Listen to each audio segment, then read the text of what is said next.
goals, if anything, for TFT in general? Yeah, absolutely. Okay, so I am a League player, so I just play League of Legends. I'm Challenger in League. I Oh, stream League. nice. I'm only playing TFT because I want to play in the boot camp. Mhm. That's the only reason. Um, and I'm only playing in the boot camp because I want to win. If I don't win, then I don't really care. So I'll just be honest. Okay. So I'm grinding TFT for, well, let's see. I'm just gonna grind TFT for probably the next month. Mhm. I don't play much TFT. If I do play TFT, it's a thing where like I'll just play at the start of the set, and usually my account will just hit gold. I'll know nothing about the game. I'll probably just look at like I'll just pull up a random TFT site, look at Mhm. a comp that seems generally fun or easy to play. Yep.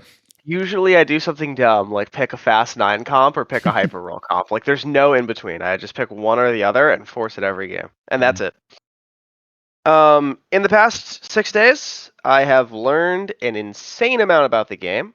Um, yeah, yeah.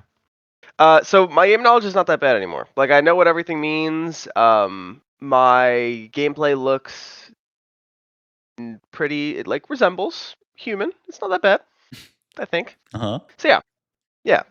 Any follow ups to that? No, yeah, that's, I think That's that's true. all helpful. What, just for my own curiosity, what do you play in League? Uh, Mostly mages. Okay. I'm Hui one trick. Most of the time. Oh. Yeah, yeah, yeah. That Tway is, like, after my time, like, I played a lot of League, but, like, that was Yeah. around a little bit after I stopped playing a lot of League, and so I still don't really know. I know that guy has, like, a billion abilities, and, like, I still don't really know what they all do. I have, That's most people. Yeah, yeah, fair yeah, enough. I Fair have a enough, fair friend enough. who plays him. Um, I think you need to set the videos to unlisted instead of private because I can't, see these right now. Okay.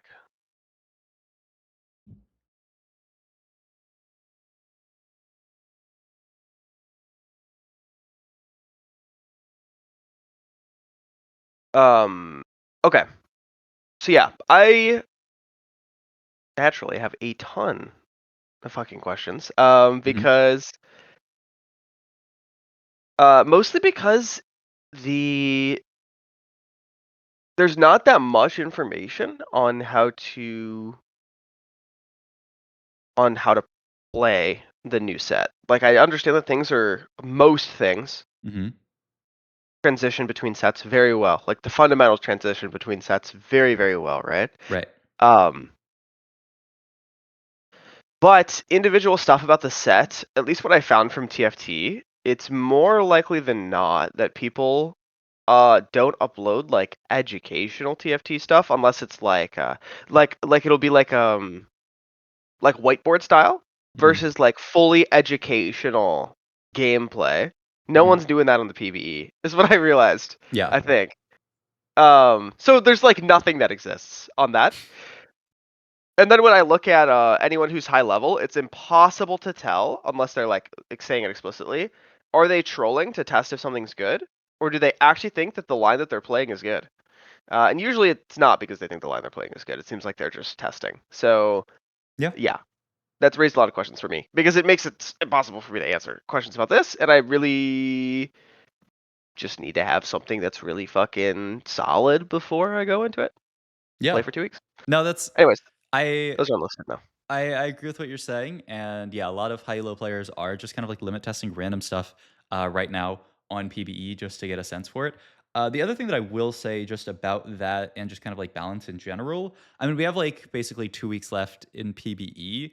Normally, a regular PBE cycle is 2 weeks long, and I would say like at the start of a PBE cycle, don't focus that much on like balance because the balance today, but from the balance 2 weeks from now can be radically different. It might be that like Fast 9 is super, Yeah, yeah. super broken in PBE, and then it's like completely different on release.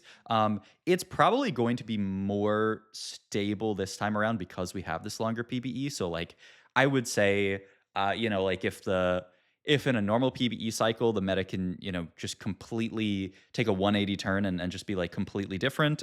This time around, it's probably going to be like some of the comps that are viable on PB right now have a pretty good chance of being like viable as we get to live. So I don't think there's anything like wrong with learning some of the lines that are on. I don't know what sites you use, but like TFT Academy is like okay. I don't know if you ever use TFT Table, but I think this site, I'll drop the link for you. I like this site a lot, and they like I agree with most of the lines they have on here as just like different lines that you can play.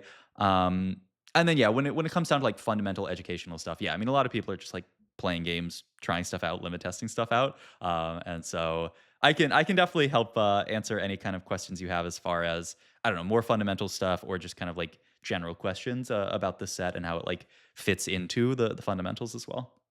Got it. Okay, let's start there. First question about, like you said, uh, I imagine that they're probably not going to change the meta too much, mostly due to the fact that their PvE experience is completely busted. I Yeah, imagine they're probably not too focused on anything besides making the game actually playable. yeah. But yeah, like you said, could happen, and that's fine. Um, it's more about the skills of me being able to evaluate what's actually strong. Uh, you know, Mhm. and then sure, maybe it'll change, but that'll only take like a day or two to figure out like the next good stuff. Um, at least because I'll just be copying other people.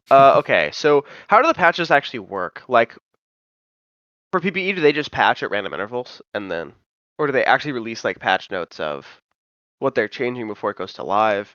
Would you expect that right before it goes to live, they release a massive balance patch and that shakes up the whole meta that existed in PvE? Yeah. So, do you use Twitter or X at all? Because I'll say this guy is like the main balance guy on TFT. And throughout PBE, he has been posting like PBE patch notes basically every day that there's a patch. So like the way that it works for PBE is that like basically every weekday there is going to be some kind of a patch that is going to shake things up.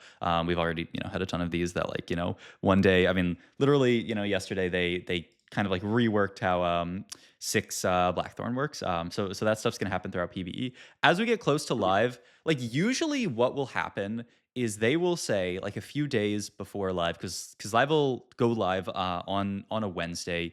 Usually like the Monday. It'll usually be like the Monday before live goes live. They will say, okay, here is like the last patch that is like to get us from PBE to live essentially. And in the past, it's sometimes been big, sometimes been small. Like I said, for this PB, I would bet that the like final patch to get from PB to live is relatively small balance wise because they've had so much time to balance it. And like already the meta is getting into like an okay state. So I would expect like the final patch of PBE to be quite close to live. And oftentimes what'll happen because they're putting that information out on Monday is that you can actually play on PBE for like a day or two. Like oftentimes the patch will go live on Monday or Tuesday on PBE, and you can play for like a day or two on what is essentially going to be the live patch. And then live comes out. Usually, what will happen from there is the current schedule that TFT is on is like a 2 week patch schedule. I think they're gonna have more flexibility with the like new client, but also it's like taking longer for the new client to come out. So like it's kind of a jumble, but like what it will mean is that, like normally you have a patch every 2 weeks. Early on into the set, especially if something really broken gets discovered, they do have the ability to do like a quick A patch or B patch, they call it, or C patch, because sometimes we go down the whole alphabet in TFT because there's a broken thing and then there's a different broken thing and blah blah blah. But if something really broken gets discovered in the first few days of the set, which happens a lot, the patch releases and people think, oh, this is kind of balanced, and then oh, actually, we didn't realize that like X reroll comp, nobody really played it on PB, and actually it's super super broken. Then oftentimes they will do like a quick patch. You just say like, okay, if Yunara reroll is super broken, then we'll do a quick like A patch and nerf that. If that doesn't happen, if there is not like a big like broken comp found, then the meta will just sit there and like develop, and they will just say, okay, this is like a stable enough meta and there won't be a change for like a week. Even 2 weeks if it's, like, super, super balanced, but usually they'll wait, like, maybe, like, a week, and then they could do, like, kind of like a patch with, like, a little bit more knowledge of what's strong in the meta and then wait a little bit longer. And then Got it. from there, it's, like, every 2-week patch cycle, Okay. same as League, and then they can just kind of sprinkle, smaller patches in there, here and there. Also, one of the other Got it. things that we will see with this set is, like, bugs, on release. Like, they're definitely not gonna be able to fix every single bug. And so like if we get to release and there is some kind of like game breaking bug, they might push out like some little like A patches just to like fix some of those bugs. That is like very likely something that will happen, which like doesn't really affect the meta, but like will affect your games if there's some kind of like terrible bug in the first like 2 days of the set and then they like bug fix it and push a patch out for it. Got it. Makes sense. Um, Makes sense. Makes sense. Okay. Okay. So, so they'll probably change what's on the PvE, sure, the 2 days before it goes live. Totally fine. And then once I need to grind for 2 weeks, maybe there will be one patch. It probably won't be massive. Okay. Makes sense. Yep.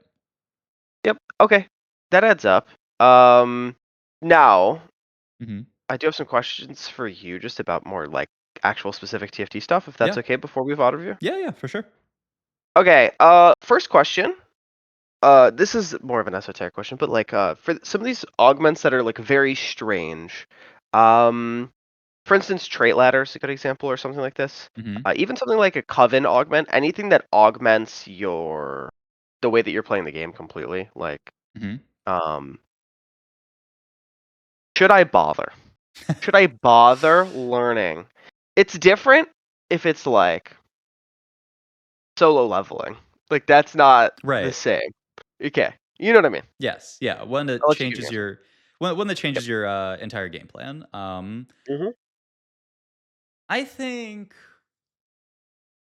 I mean, honestly, for your purposes, probably not, unless you really play enough, like, games of PvE because, I mean, you're grinding, a lot now, so, like I mean, honestly, I don't think it, like, hurts to take it, like, once or twice on PvE if you're playing enough games just to, like, get a feel for it, and, especially augments like Trait Ladder are very sensitive to just, like, what the loot table is for them, like what things they're actually giving. Like they've already changed it a bit. I think they edited it a little bit more, and so like it's very possible that that augment on live is just like really really strong or really really weak, depending on what they end up making the loot table for it. And they're gonna try to get it balanced, but it's really hard with something like that. I will say like if you don't have a lot of reps on it, and your game plan is just to climb as much as the start of the set, it's, like, definitely not like, if you load up your first game of the set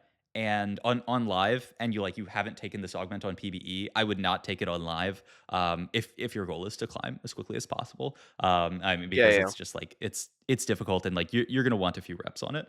Now that being said, if you're playing enough games where you can, like, get that rep and then play some more, it's fine. But yeah, it really depends on, like, how many reps you're gonna be able to make on it, and if it's not a lot, then yeah, I would feel totally fine just, like, skipping that. The Coven augments as well are, like it's a little different, but honestly, like, Coven at this point is not strong enough that it's, like, game warping. Like, sometimes the Lost Streak trait is game warping, and it's like, if you get this on 2-1, you have to play this because it's that good and that, like, you'll be able to just get a free win out of it. Like, that's what it was Mhm. a lot for Mhm. last set. But this set, Coven is not really in that state, and it's kind of a weird, like, pseudo Lost Streak trait where you don't actually even want to, like, full Lost Streak, so it's like that is another one where, like, I wouldn't feel bad if you just said, "I'm gonna skip Coven and, like, not play around it." I mean, there are people who, like, it goes to live and they play like 1 or 2 comps, and that's, like, all they play, and, like, they just get really good at those, and, like, I don't think that's, like, a bad way to play the game. You just need to make sure that you have enough breadth in the comps that you're playing that you don't get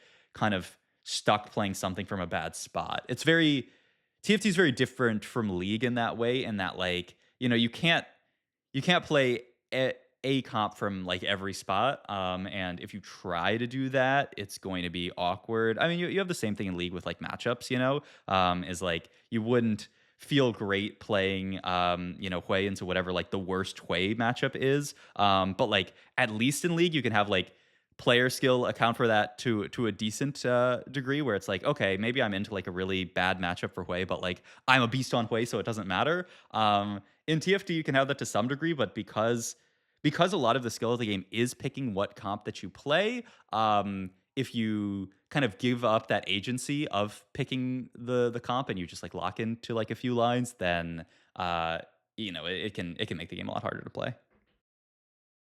Makes sense. Need to be flexible, at least to some degree. Right. Like, at least even for someone who's Right. just playing for 2 weeks, need to be able to play an AP and an AD line, 1000%. Yep. Exactly. So, on that, let's focus on that for a little bit. Let's Yep. focus on lines to play, yeah? Hmm. Because I think, my general impression for somebody like, let's say the meta doesn't change. The meta probably will, and that's fine. I'll figure it out if it does change. It's not that big of a deal. But, Hmm. for somebody that's just gonna play for 2 weeks, right? My goal is to hit masters in 2 weeks. I do think it's crazy, but we'll see. Um, you can evaluate that at the end of this conversation, then I tell me mean, if you I'm said insane. you've I would hit. appreciate Well, that. yeah, yeah. Go ahead. Hmm. You can Yeah, just yeah, wait. I mean, after you see my gameplay, you'll have a better idea. yeah, Okay. So if I was to like think from your perspective, yeah. Hmm. and like part of me thinks, first of all, I think from what I've seen of like 1 cost, 2 cost reroll comps, Hmm. one, if you're in Pistolo like I am, there's no point in playing them because everyone will just play them. Um, To some like for degree, some yeah. Hmm. like for some reason, like Silver, like half the lobby will probably just be playing solar Yep. because they can't do anything else. So I feel like Yes. never do that. Now maybe because Yunara's broken, just play Yunara like is a Hmm. reasonable thing. But I also think Yunara will probably get nerfed before it Right. goes live because like Yes. that's the Yes. one thing that just makes no sense. Hmm. Probably Aphelios and Soraka Hmm. comps. Probably those are the two most reasonable things. Um, because they're fast 8, which is easier to play than fast 9. And even if your econ was super good and you could go fast 9 in the game and you always played fast 8, you'd still do fine. Hmm. So my impression would be the easiest way to play, if you weren't that good, would be to play fast 8. I would like to be a little bit more in depth with my gameplay than that, but I do default to just playing the fast 8 comps that are good, you know. Yeah. And that's about it. And I think that's a strong base to at least learn. I want to hear your thoughts on that. Yeah, I would say like in many ways, fast state is like the default way to play the game. It like should be in a balanced meta like the thing that like there's at least 4 or 5 people in a lobby playing fast state, and then maybe there's 4 people in a lobby playing fast state, and there's like 2 or 3 reroll, and then like 1 or 2 fast nine. And like that's a pretty balanced meta, and so like that should be your base for how to play the game. That is just kind of like a default game of TFT is like a fast state game plan. What you're saying about reroll is absolutely true.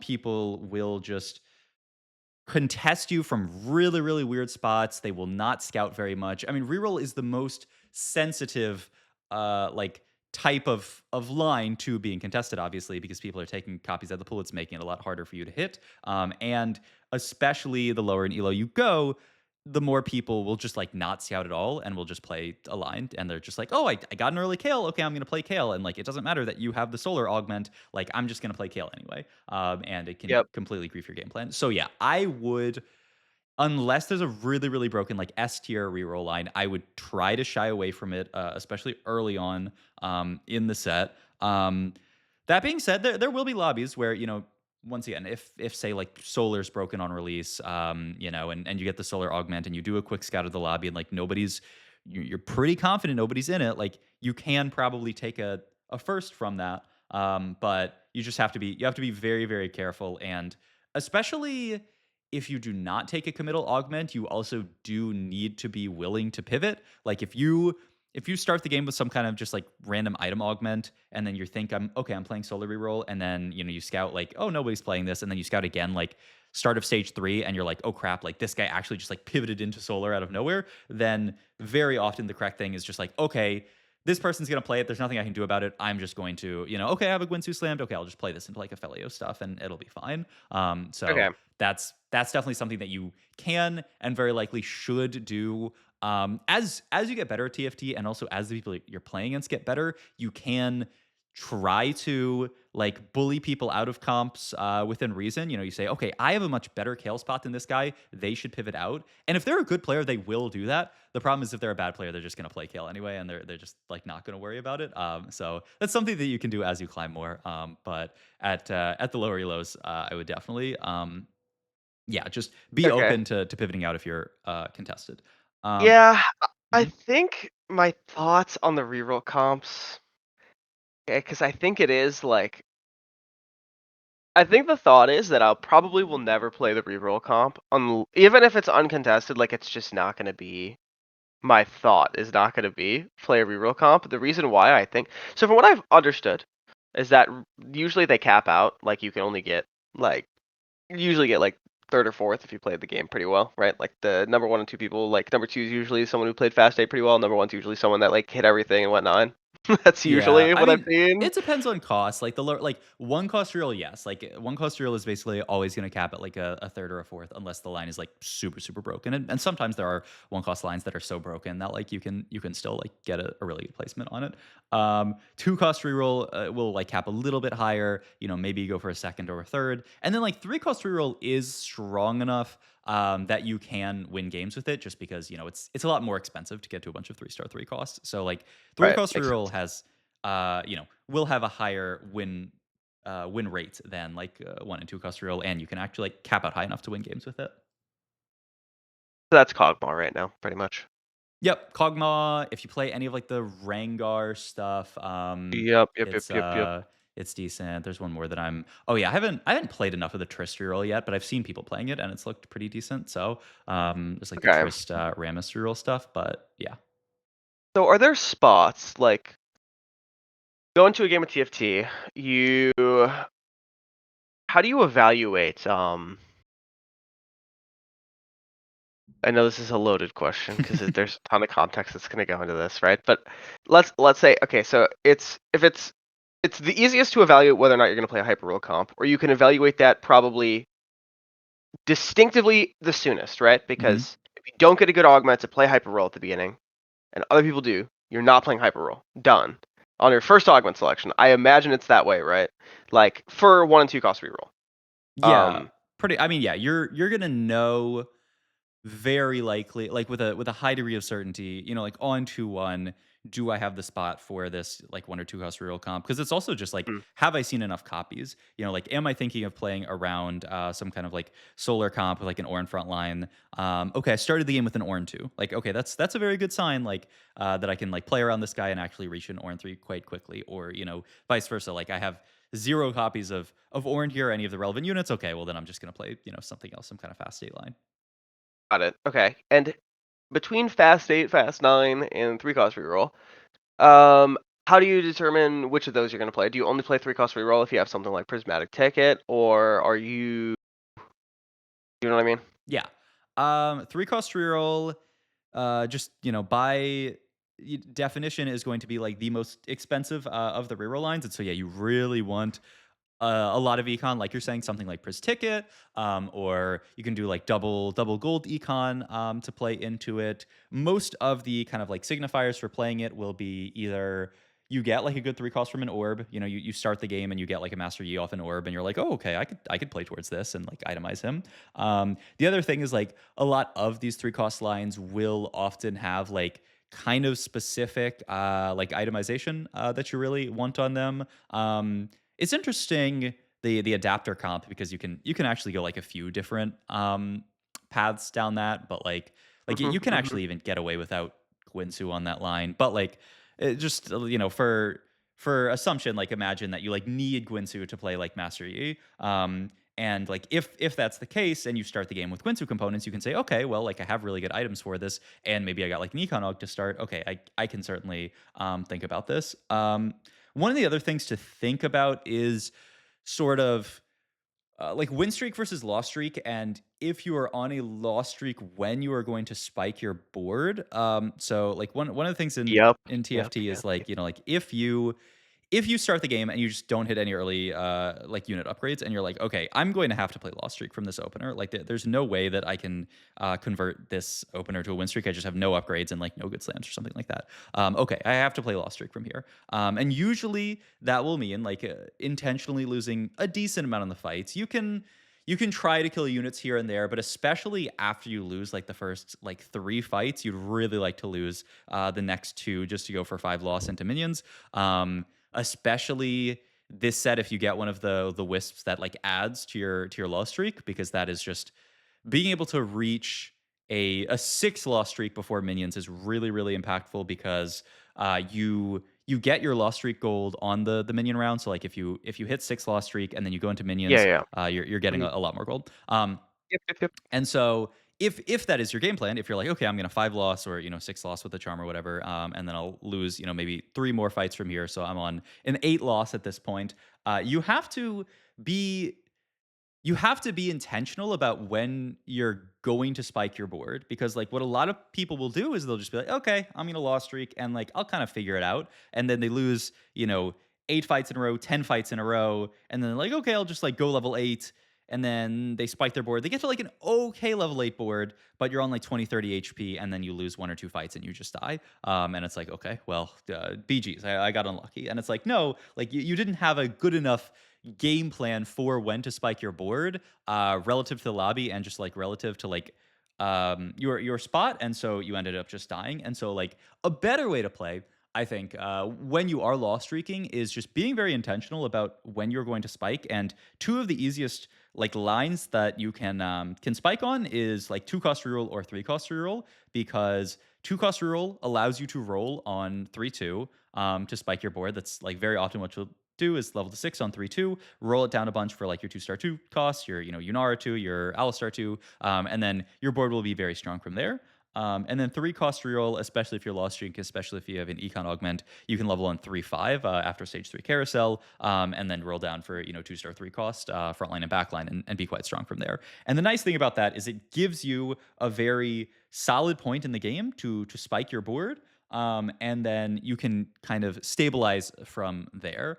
So I like 2 cost reroll and 3 cost reroll from those loss streak spots, especially because it gives you a very specific point in the game where you can spike, stabilize, and be okay from there. Stabilize on 50 HP, or if you're stabilizing on like 3/2, stabilize on like 60 HP or something like that. And your game plan's a lot easier to play out from there. So that's another thing that can kind of signify, okay, I should play reroll in this spot. Is like, okay, I'm gonna have to like full open this game. The other nice thing about that is if you are 5 loss, then you're getting carousel priority on the first carousel, probably a decent amount of carousel priority on the second carousel. That can get you to specific items that are really, really good for reroll in general. And reroll, you want like a few very specific items, and so it can allow you to like guarantee those items. That makes a lot of sense. I think that, yeah, that makes a lot of sense. A lot of sense. That actually makes it way easier to play the lost streak. I think I can recognize the opener where it's like this is completely cooked. Hmm. And I what I've noticed about prismatic augments is they're very polarizing Yes. in that someone could just go build a bud Hmm. and like win streaking's fucking impossible if that guy goes build a bud, like it's just over. Like Hmm. no one else, or someone can get just, you know, 2 thieves gloves immediately, Yep. right? Like just crazy combat power, and somebody else can full sell their board and take hedge fund. Hmm. So yeah, that makes sense. That makes sense. And so in those games where it's prismatic, also people seem to take a lot of damage. Like this was one thing I didn't realize. I was like, okay, well you're prismatic, so everybody has a lot of econ, right? It's also like everyone's board is pretty strong because they're prismatic, so it does seem to decrease the game time. Is that true? Like, People In die a little faster? In general, yes. Like in general, any augment um, that allows you to level faster or allows someone in the lobby to level faster is going to, speed up the time because then, they're doing more damage, then people are dying faster. So in general, yes. Also happens if there's one player in particular, or sometimes like two players who are just like destroying everybody else. Like if you look at a game where like, you get into like stage 5 and there's like two people above 50 HP, well usually that means like a few people have already died because they're just destroying the rest of the lobby. Okay, yeah, that makes sense. That makes sense. Um, okay. Now, yeah, that helps a lot. Okay, I have some questions about like apps. So, Oh yeah, and I when just to finish the discussion on oh, sorry. like Yeah, yeah. comps and stuff like that because I also want to talk about Fast 9 because Yep. I think it's actually very helpful to think about. If especially early on a set, and especially if you're gonna play a lot on PvE and like get a lot of like prep ahead of everybody else, um, I do think like the best way you can play, and if you are better than the people in your lobby, then you can do this a lot more frequently than like is normal. Is super long win streak, like 10 win streak into Fast 9. And like if you put in enough reps on PvE and like you're really familiar with like, okay, these are like the strong early game units or just like early game openers, whatever. These are good augments that I can play into Fast 9 and stuff like that. Like that is the way that like if you look at a few like high elo players profiles like a few days into the set, like if you look at like rank 1, there's a good chance that like rank 1 or like a few people in the top 5, if you look at their like actual match history, it's just like fast 9, fast 9, fast 9, fast 9, fast 9, fast 9, fast 9.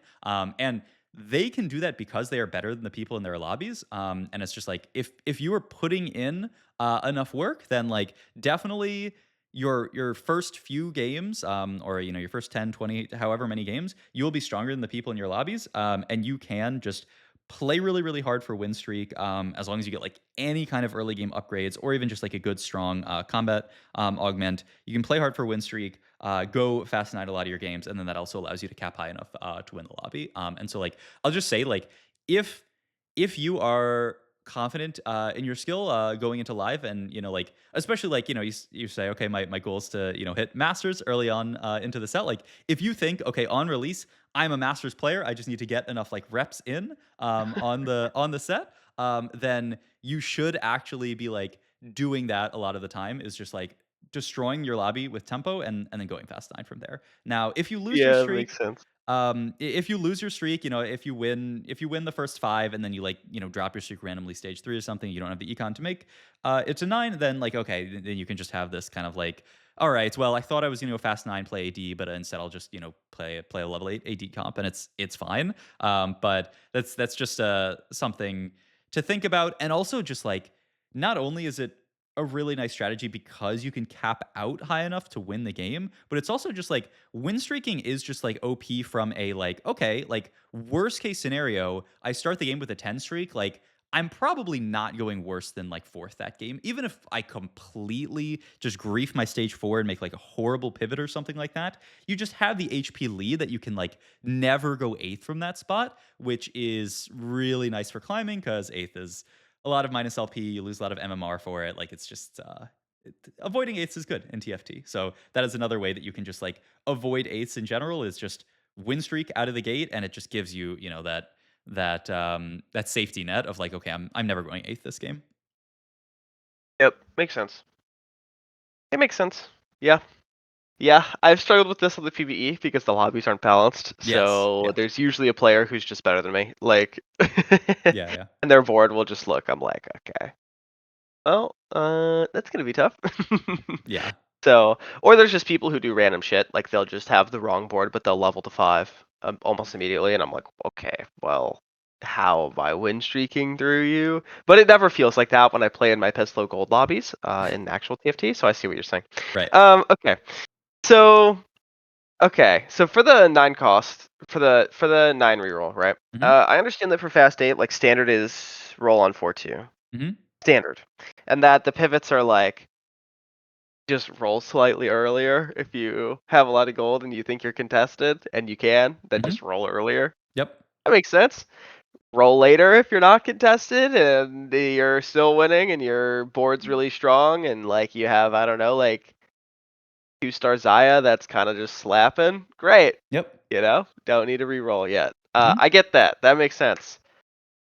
9 cost reroll when to roll is way more complicated for me. Like, whoa, I fucked myself like 50 times trying to figure that shit out, and I don't know what to do. Yeah. Okay, a few things. The one I think the most important thing is that you need way more gold than you think you need. I think a lot of players. I've coached so many people who they go 9 with 50 gold, and they're like, okay, this should be enough for my fast 9 board, and then they roll down, and in like 5 or 10 rolls, they're out of gold, and they're like, oh, Yeah, what the because 'cause fuck you're playing happened? like 120 gold of units. Yeah, Exactly. yeah. Yeah. I mean, yeah, Okay. if your game plan is if your game plan even just has to revolve around hitting a 2-star 5 cost frontliner and a 2-star 5 cost backliner, I mean, that's already 30 gold there of units. And that's like, not to say, okay, well, I'll hit, maybe I'm hitting my frontline and my backline, but also on like a Kennen 2 or an Ivan 2 or something like that. So yeah, your board very frequently is incredibly expensive. So there's a few ways that you can like make that doable, and then you can like sort of like do the roll timings around then, and I can talk about that as well. But like a couple of things that you can do to make that more doable.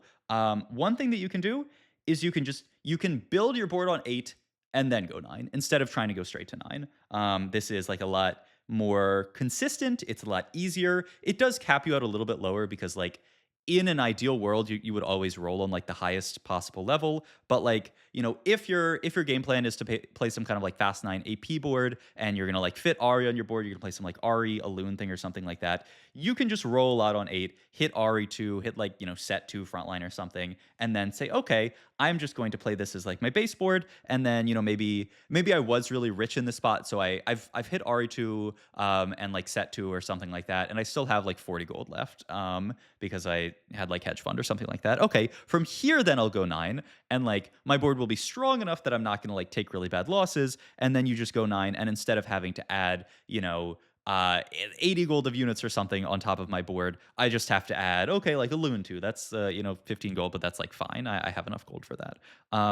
So that is one thing that you can do is just kind of like build your board on 8 before going 9. This is very, very consistent, and it means then you need less gold when you're actually going 9. And then the other thing that you can do is just be disgustingly rich, and go 9 with like 80 gold to roll, 90 gold to roll, after going 9, and then just like build your entire board out.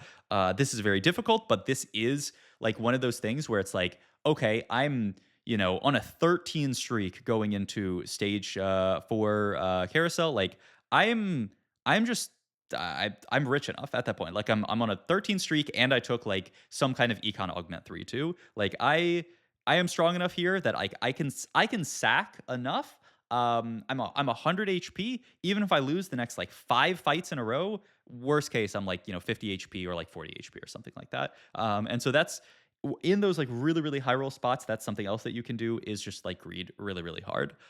As far as timings, so yeah, I think the most important thing is having enough gold and just being like eyes open, about like how much gold you actually need to hit your board. Because once again, like a lot of players will do the thing where it's like, okay, I'm playing this like garbage, I'm playing around Zaya, and I've win streaked for a while with Zaya, and now I'm going to try to transition Zaya items to Draven. But I go 9 with 50 gold, and then I roll down and I find Draven 1, and then I just end up dying because it's like, okay, like Draven 1's he's fine, but he's not enough to like carry me, like especially going into stage 5. And so you timing wise, the earliest you will ever go 9 in a practical sense is probably is 4-5 is after stage 4 carousel. And that's if you Hmm. take like multiple econ augments, or maybe it's like an econ like portal, one that gives you like gold subscription, the one that just like gives you extra gold at the start of every stage. Like if you're really really rich, you can go then. That's usually the earliest you can go. In some super extreme scenarios you can go 4-2, but like I honestly wouldn't even worry about it. Like that's not going to happen very frequently. um After that, like a more default 9, this set is gonna be 5-2.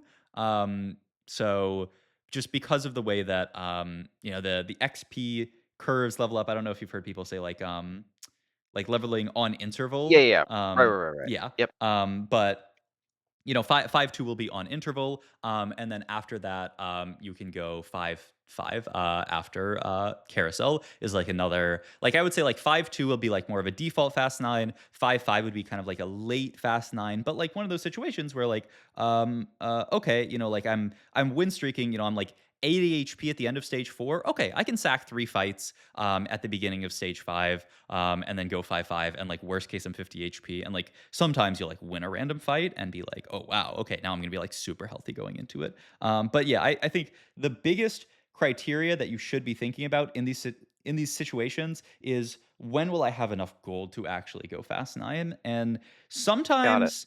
sometimes you realize, "Oh, crap, like, I'm 20 HP and I need to go next round, but I don't have enough gold to really go next round." And I mean, it happens all the time in League. Like, the solution to that was, like, 5 minutes ago. Like, the solution to that was, don't be going fast 9 in this spot. The solution was, okay, I actually needed to Yep. stabilize harder on 8 this game, and you can just, learn from that, and the next game, okay, I'm not gonna go fast 9 in that scenario. Alright, let me summarize. Yeah. Let me make sure I have this right. Okay, fast 9. You need to have good econ, be ahead of the curve. Usually this means you have an insane win streak. Win streaking also gives you time because you're not low on HP, which means you can tank losses and roll down later. Usually there will already be people gone from the game by the time that you're re-rolling for Fast 9. And you will be weak right before you re-roll Fast 9, unless you go 8 first. And if you go 8 first, then you're pretty much just playing an ACOS board with like maybe an extra 1 or 2 units tacked on top of it because you went to 9 after you hit your shit. Um, Pretty accurate so far. Yeah. Fast 8's pretty default. Can play this from almost any spot. It's harder if you're contested. If you are contested, you either need to reroll earlier, which would necessitate you to have more economy because rerolling before 4-2 usually means that you don't have enough gold from what I've seen, I think. Mhm. And if you roll after 4-2, you really need to make sure that you're not contested. And if you are contested, and then you try to reroll after 4-2, you probably don't have your units up, so you probably need to pivot comps or something. So that sucks. So that's a weird spot where you might be like trying to go fast 8, and then someone steals your comp, and then you're like, okay, now I can't play this comp anymore. I have perfect items for that comp. And like, let's for instance say I'm going to try to play Aphelios, but then Sivir sucks. So then you're like, okay, well, this unit's dog shit. So I don't know. That would be a strange spot that I might Mhm. need to figure out. That might just be like, okay, just don't have that happen. Mhm. And then the third way is if you lost streak, probably just learn to play 2 or 3 star reroll, which I haven't done it all yet, really. Like, I've tried the Kog'Maw stuff. Haven't played any 2 star reroll because I was like, okay, I kind of just need to learn the fundamentals of the game, and that's the easiest thing to tack on at the end. Um, Generally speaking, good so far. Was that accurate? Yeah, no, I would agree with all Okay. that. The one, not to contradict anything that you're saying, but like some extra color to add, with what you're talking You're about being fine. You're fine. contested on Yeah. on forecast, is that that can be very meta dependent. So like, for example, like, it happened a lot last set where, like, there was a patch where there were basically like two forecast comps, and like everybody was playing one of those two forecast comps. And like, if you were not playing those comps, you just had a high chance of bot foring unless you found some other like really good, just like weird conditional line. What that does to the meta, and like you can kind of like see it as like a second order effect of what you're talking about, is that it really buffs any kind of econ augment or any kind of like way of accruing econ. Because like, if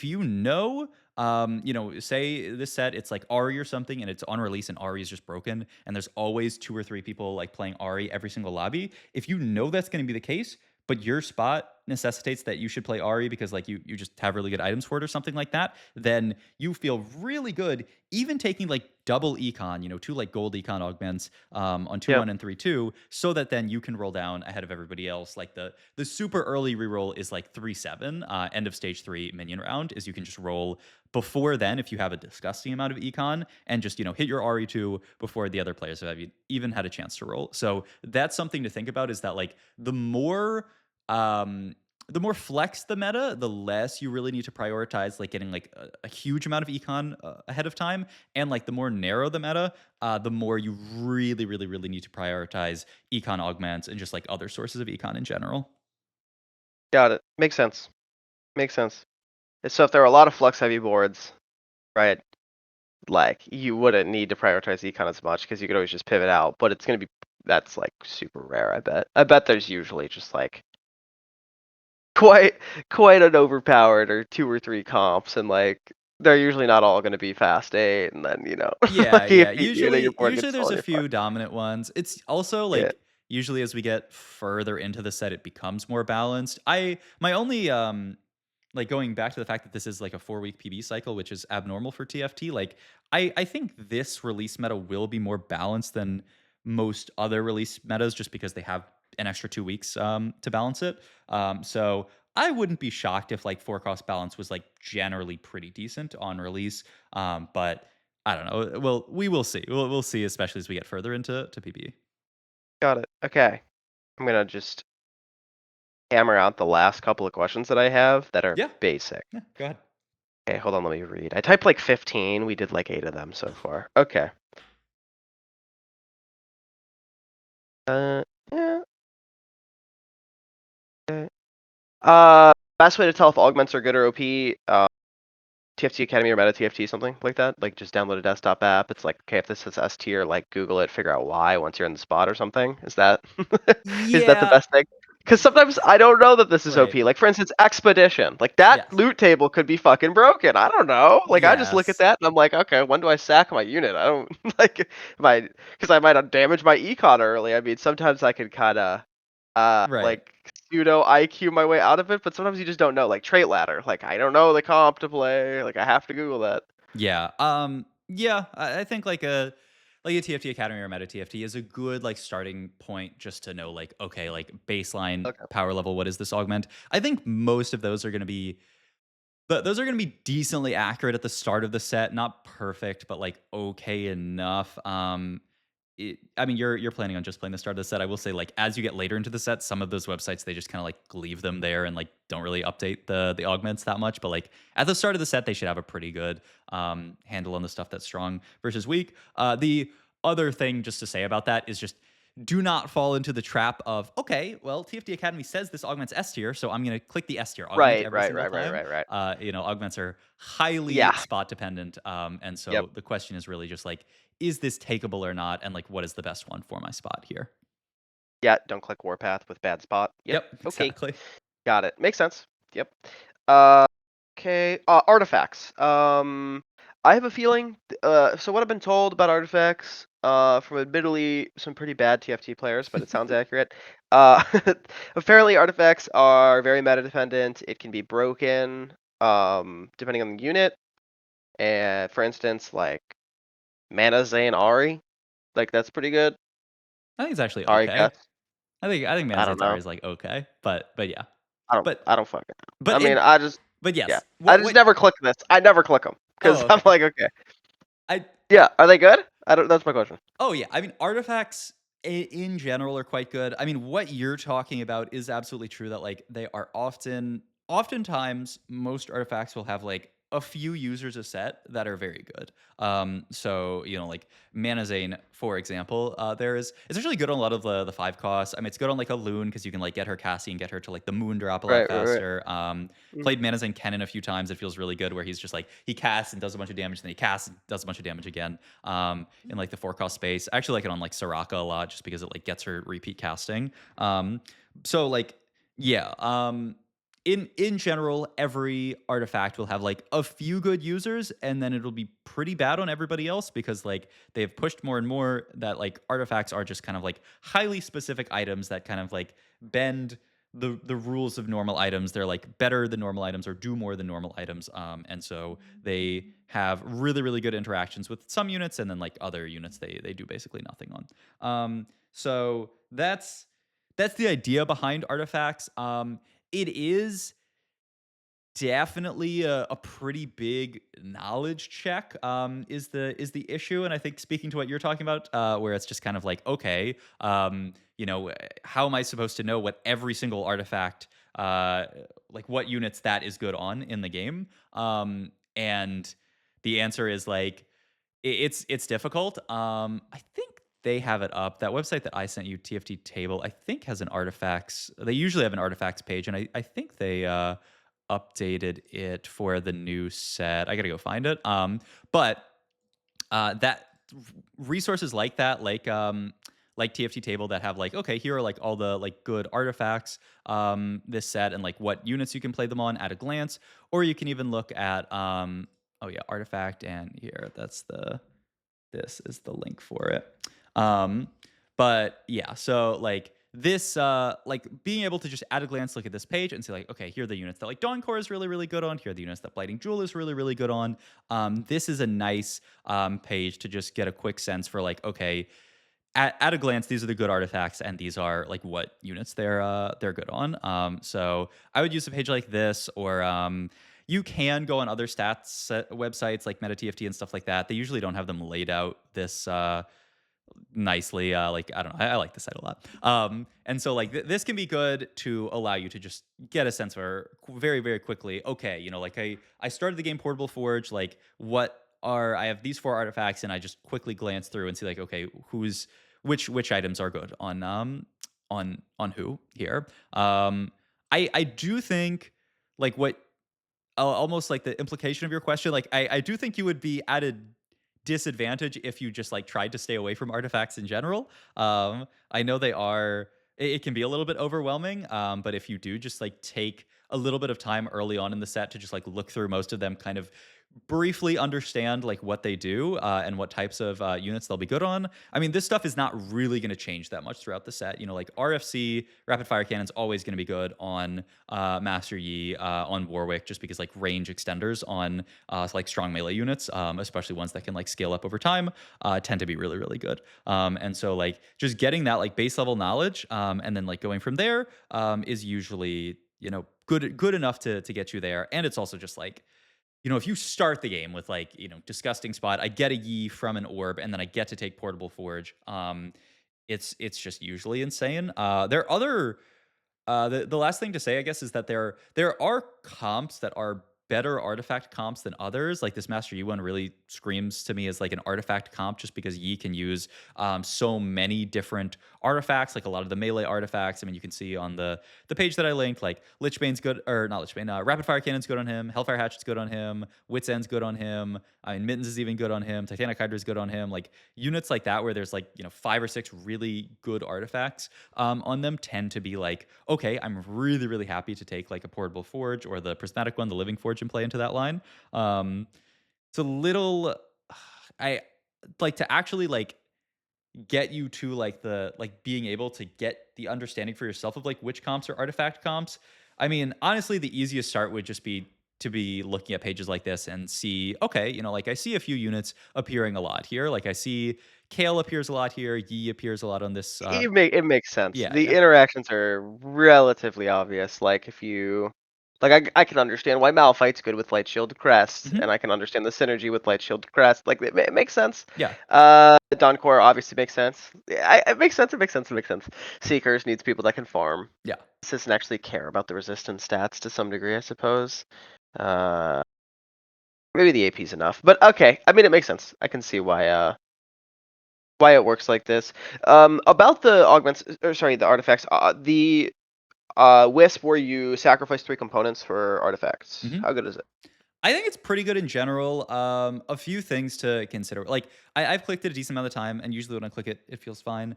A few kind of important things to think about. One is, are you playing a comp that like really needs a specific item?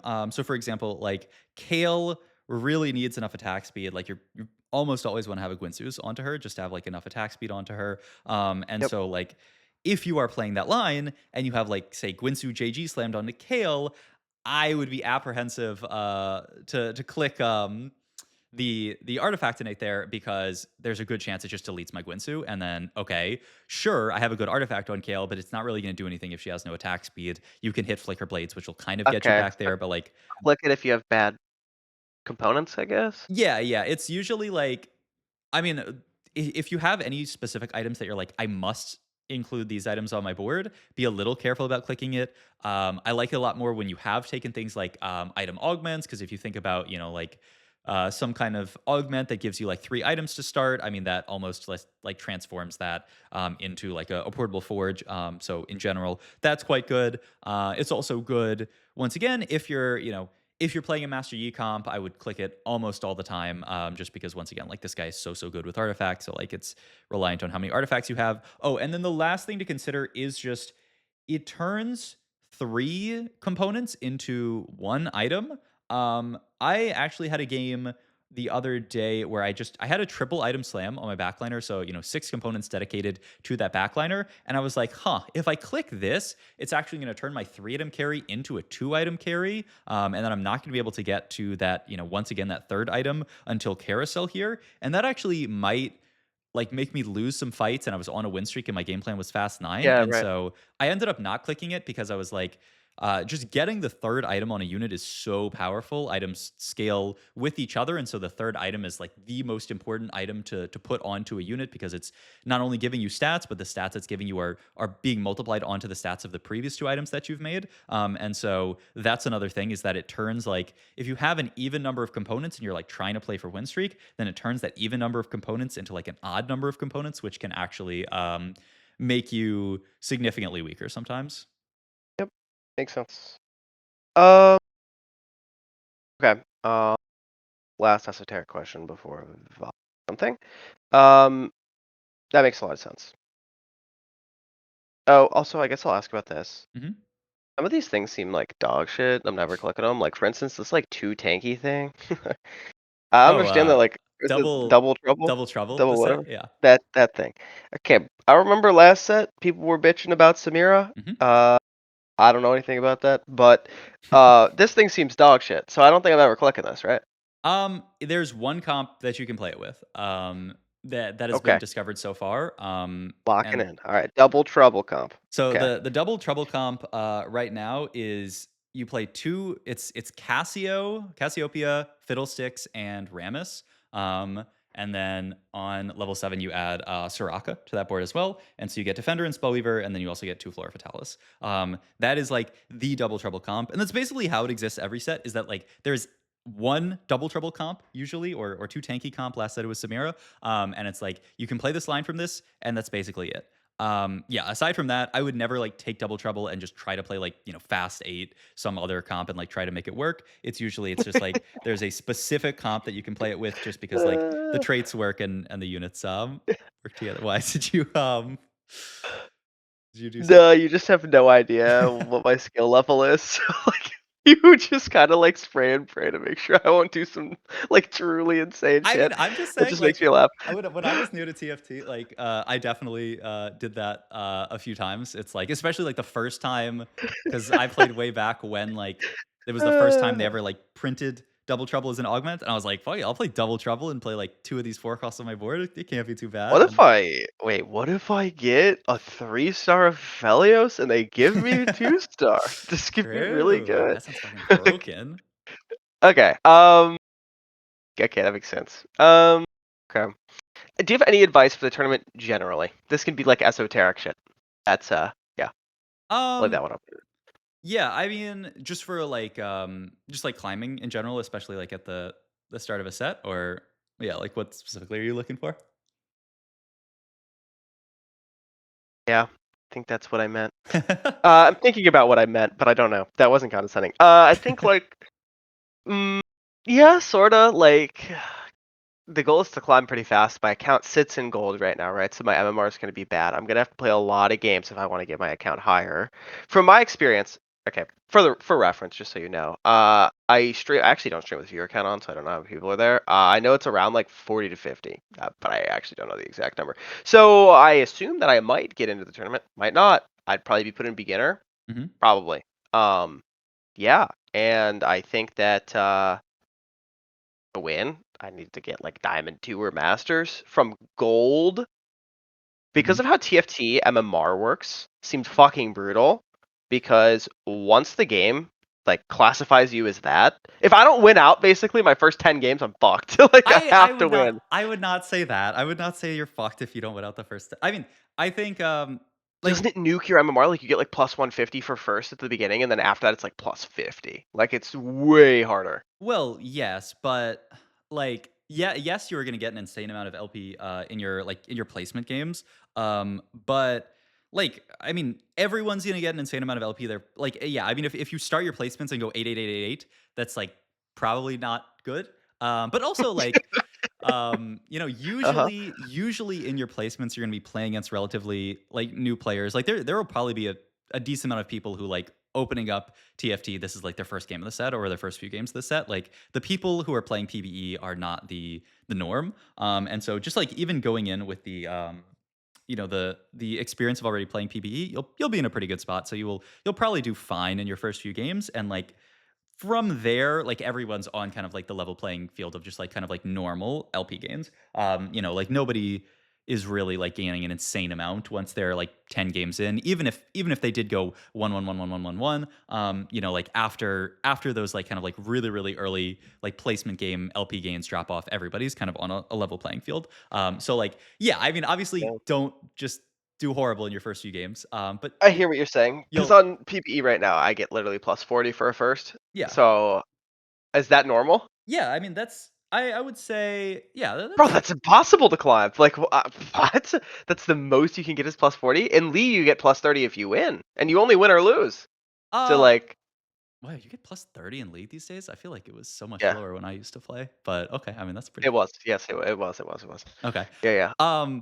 But I mean, I don't know. I feel like it's pretty easy to climb in TFT because like if you are if you are truly better than the people at your skill level, you're top fouring basically every single game, which is also very different. I feel like than League, where like like I mean, even if you're much better than people in your MMR, like you're winning a lot of the time, but sometimes you just get dragged down by the people on your team, and sometimes you just have games that are truly unwinnable.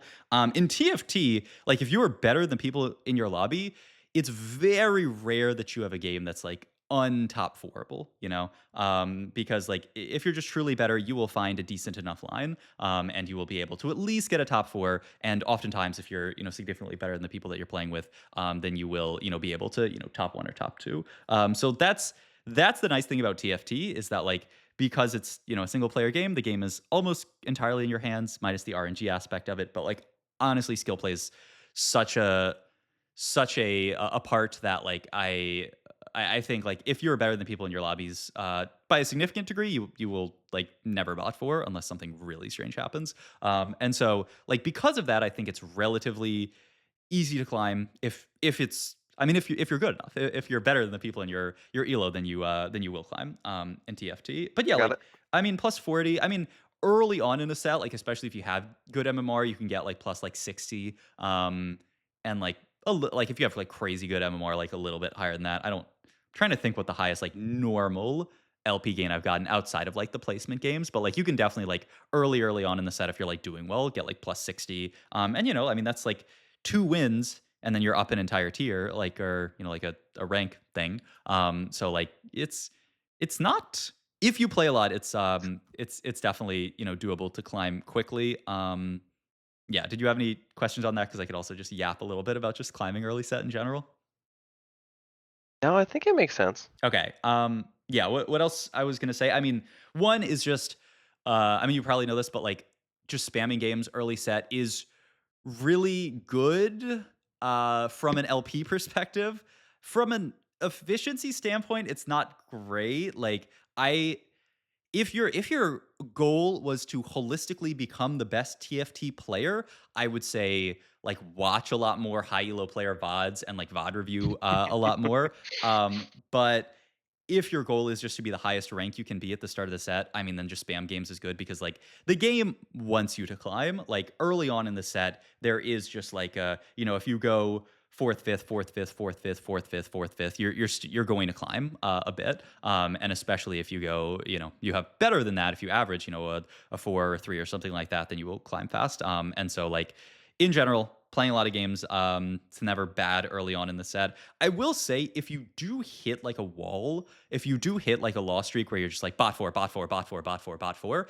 I mean, it depends on I guess like what kind of a person you are and what your best what approach best fits you there. My advice and what I found works the best for me is just to take a break, and oftentimes it'll be take a break to watch somebody else who's high elo. Just pull up a Twitch stream of like whoever's like rank 1 at the moment or very high elo, and just like watch them play for a little while, and you will very quickly be like, oh, this person is playing like a very different way from me. Maybe they're playing completely different lines than me. You're like maybe like at the start of last set, I kept getting like sucked into playing one cost real for some reason. I kept being like, oh, I have a good spot for this one cost real comp. And I kept bot foring with it. And then I was like, what's going on? And then I just I watched some high level players and I'm like, oh yeah, nobody's like these comps I'm playing are just trash. Like, why am I playing these comps? And then, I just started playing more like standard fast 8, fast 9 stuff. And it was a lot easier. And so that's something that you can do. Like you can reevaluate your approach.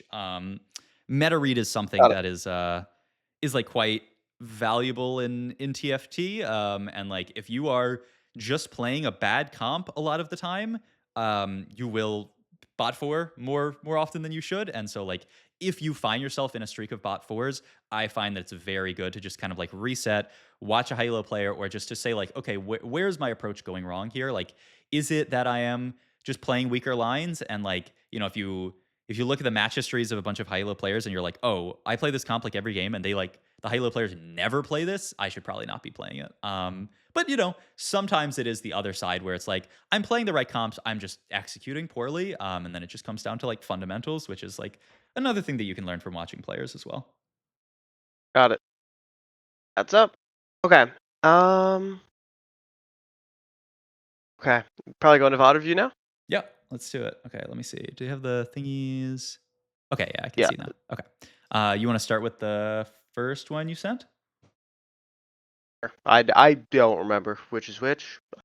Which Okay. about the game? I assume it's better for you to have it, right? Because you can Yeah, control. yeah, I like to feel like that. Okay, can you I see go my for it. screen? Yep. Go. Okay. Good. Good. Good. Okay, so triple prismatic game. Yeah, like you kind of talked about. I mean, these games can get kind of crazy.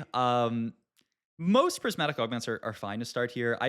I try to think about taking an augment that is going to scale well with other prismatic augments. That's either like taking some kind of econ that's going to get me to like a strong enough board that I'm going to be able to use like prismatic item augments or things like that. Or you can sometimes even go like double econ and go like giga fast 9, but it's a lot. Okay, so we hold Leona pair here. We're gonna hold on to this guy. This is pretty good. We sell a Kali here. The early buys and sells that you make on stage 1 are very important, just because it gives you kind of like direction towards what you. I mean, like a huge amount of direction towards what you can actually play in the game. It is oftentimes helpful to just kind of have like a one cost like unit tier list in mind, and those sometimes high low players will put them out. I'll sometimes do some kind of like content around it or something, but like it's just like good to have a sense for it. Like I do, especially in this spot here, like I value definitely the Rek'Sai and the Vigar here, just because this is like a nice pair, and like a Vigar 2, Yep. you can do a lot of good stuff Yep. early game. You hold the York, who I like a lot early game. Like I like holding Blossom units early a ton, just because. Pause if you can. Yeah. Okay. My only thought process here. Hmm. One. Uh, Cinderling is the only like 80 carry unit that I have. It's good unit. Like I actually think Cinderling's solid. Maybe I'm delusional, but like No, I the think it's unit good. actually seems pretty Yeah, strong. yeah. Um, um, Blackthorn with the other two, and then Blossom with Yorick. Akali's like pretty shit. And honestly, you could slam items for a melee carrier early, but there's no good like Sterax, BT, QSS. These items suck. Like you don't want to do it. So I tend to just get rid of the Akalis and the Camille's early because unless I have pairs, because these things are bad. Is that accurate?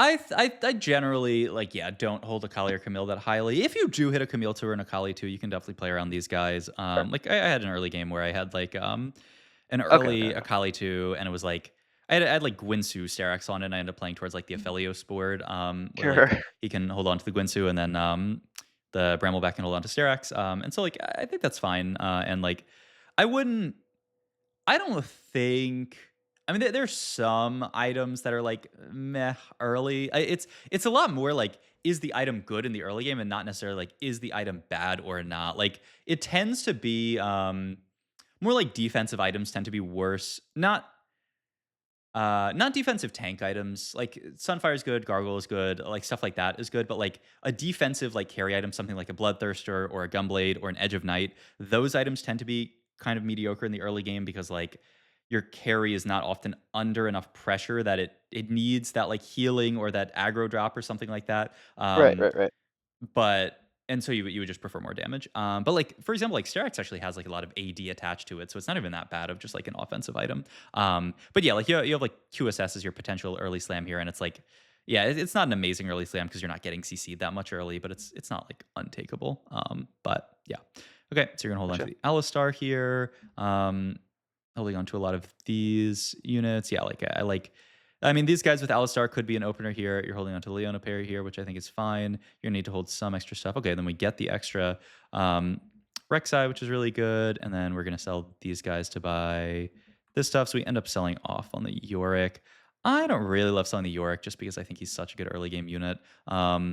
It's I mean, there's a lot of stuff that you want to hold here. It's actually like a pretty tough early game. I was considering if you like try to sell the Leonas before this fight, but I don't think you can. So yeah, I think you have to hold this stuff. I think you're gonna just have to get rid of the Cinderling in this spot, which is a little unfortunate, but it's life. And then hold Ornn, and then so you have to hold Karma plus Saya. I really want to hold the Timo as well, but you just don't have enough gold to hold everything here. So yeah, because you're gonna do this, and you're gonna sell out completely of the Blossom opener, which like yeah, I value early I just Blossom have to so make a much. decision, right? So, Yeah, yeah. yeah, Yeah, yeah. why not? But no, I mean, Prefer I not to. get it. There's a lot going on. But yeah, okay. And you sell towards this. So yeah, I guess I the question is this reasonable? I think the important part is that I don't sell out of entirely one line. Like I yeah. could either play the Blackthorn opener or I could play Blossom. Maybe you think Blossom's broken because the charms are good. I don't know. Yeah, basically, like I think and they've been nerfing them somewhat, so we'll see what it looks like on live. But yeah, I just think like the effect of like getting the blossom charms oftentimes will be like twice a regular charm, and especially if you get like an econ charm, it's kind of crazy. But yeah, I mean, I think what you did here is quite reasonable.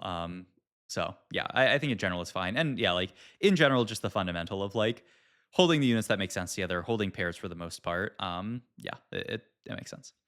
Um, okay, first augment. Let's see, what we go for Oh, here. the Uh huh. Shimmer Scale one I think is dog shit. Am I wrong or am I right? Um, they've nerfed it a lot. I think it's bad in your spot. I think it's solid. I think it's pretty good if you have like an early upgraded frontliner and a frontline item that you can slam. Um, Getting just like an early Mogul's mail onto say in this Yep, spot it you like had doesn't do anything unless it's mega tanky. yeah. Yeah, So, okay. like, if you had, like, Rek'Sai 2 here and, like, a Gargoyle that you could make, then I would be quite excited to take this because you play the Rek'Sai with Gargoyle, with the Mogul's Mail, and, like, Rek'Sai is gonna farm at least 1 gold to fight, sometimes 2 gold, sometimes 3 gold to fight. That's, like, a lot of gold to get, especially when it's attached to an item and another item's coming. So it is 7 player combats for the Gamblers, which takes a long time now. Like, a million years ago, it was, like, 5, and then for a while it was 6.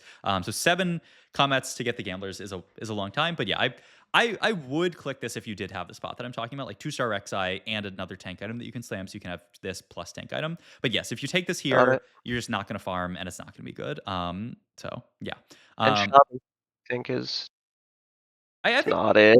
I think this is like a fine econ augment. I do in general um, more than previous sets, like especially this set likes augments that give you free rerolls because of the wisp mechanic.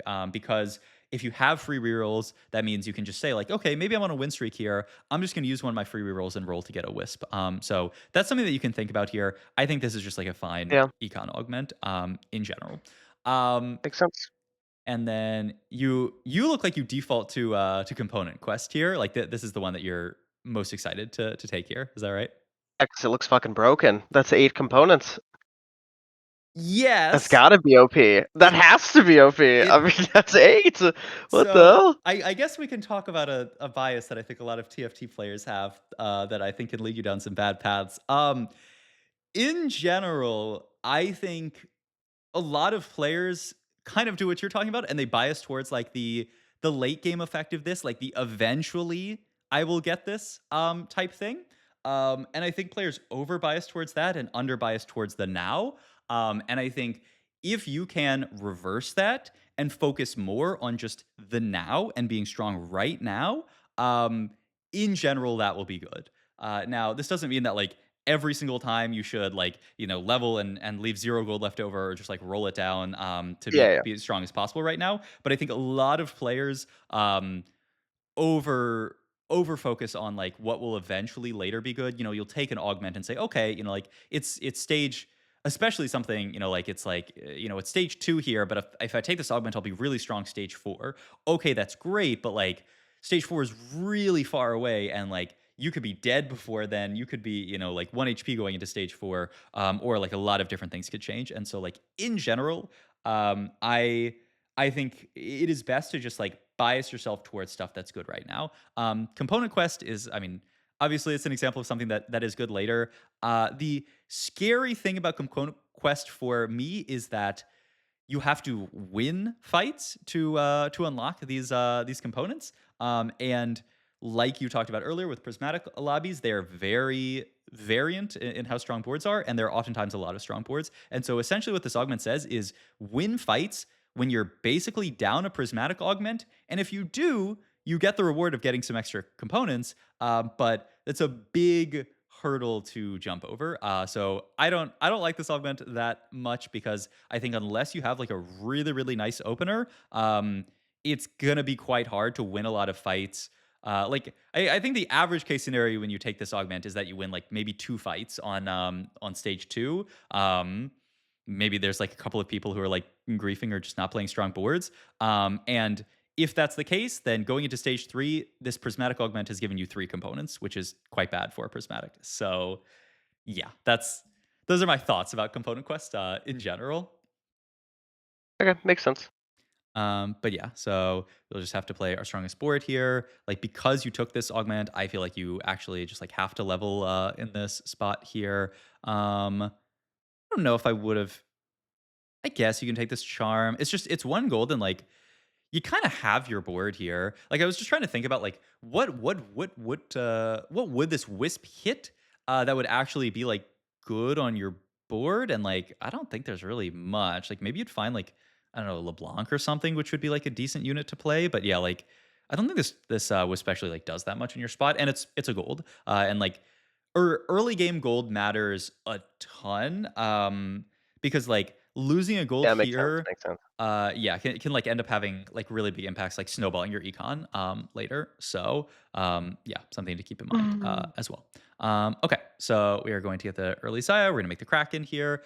This is gonna commit ourselves to playing towards AD, which I think, I mean, you have to slam something in the spot, so I think it's fine. You're kind of, like, 50-50 here towards, like, because, like, you have the Vigar and this kind of stuff. But I think this is fine. I mean, Zai is a good item holder of this, and we are going to win the first fight, which is very, very good. So this will give us another component. The upside to this augment, if you do start winning early, getting the rod is pretty awkward here, but we'll get there. I would not sell this guy. Mm, oh my god. Okay.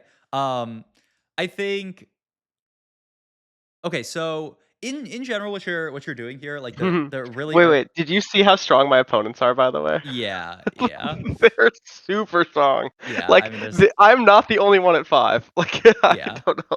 I mean, I'm looking at this game like I'm never winning if I don't level. That's my issue. But I don't know if I'm delusional. um no, you're not delusional, but And I have to win. yes, but here's another question. If you level, do you even win some of these fights? Like, I think most, but maybe some of them no. I mean, this guy, for example, like, 6 units on their board, up, like, 2 star, 2 star. Like, I think He's there's. Yeah, I think you're pretty good odds of losing that fight. This guy you will definitely beat, so that's regardless, yeah, good. yeah. This guy for now, you can beat because and then there's like a level 5 guy somewhere down here. Like this guy's also pretty strong. I don't know if you're bored. At least they have like no traits in for some reason. I guess they just didn't have enough gold to put If I level, I beat him. I think if I don't level, I don't. yeah. That's what I'm thinking. But yeah, I see. Okay. Yeah, but yeah, like the Riffies guy, I think there's a decent chance that if you level, you still lose, which is like a disaster. When you're doing this early level thing here on 2-2, this can be correct if I mean I like what you're doing where you're like scouting your matchups and using that to like dynamically decide if you're going to level here. I think that's like a very very good and more like advanced skill in TFT is like leveling based on your matchups. So I think it's very good that you're doing that. The thing that you have to keep in mind about this play is that yeah, if you lose from here, like if you level and lose here, your game is doomed because you have committed so much econ to leveling in this spot, and the only way to really get that econ back is to win streak from here. So that is something that you have to consider.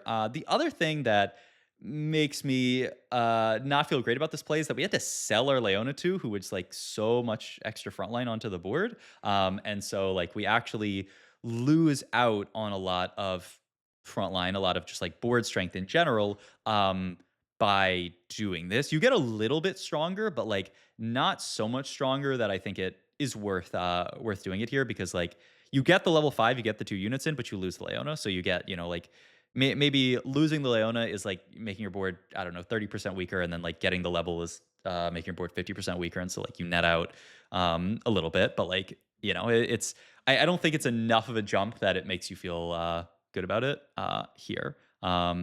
So yeah, but we'll see. Hopefully, we keep our streak here. But you are right that like you need to win here. But this is also why I don't really love this augment because it I mean taking this augment puts you into this exact spot Uh, here where you had to level, and then we do level and we lose, and yeah, I mean no, yep. I see what you're saying. yeah, like I mean, if I had to say what you average from this spot, I would say like maybe a sixth.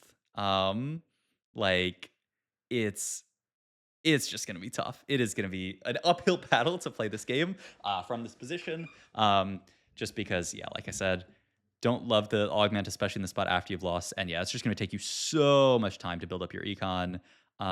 And if we lose this fight, it's gonna be quite cooked. And I think we are gonna lose this fight. Yeah, I mean the spot is it's not a good spot. But like this is also something that just happens in TFT, and like um, your goal should just be to have this happen as little as possible. But like you can have games like this in TFT where like I said, like your average from the spot is like a six, maybe worse. And so there's two things to say about this.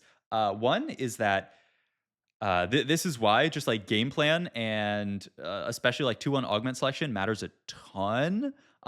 It's like one of the most crucial skills in TFT is just like getting the game off on the right foot, because like if you get the game off on the wrong foot, like this spot, the game is just really really tough to play out. And so it's just like be Okay, so what would you do? You take augment econ, you take far right, which was the rerolls when you level augment, and I just lose streak.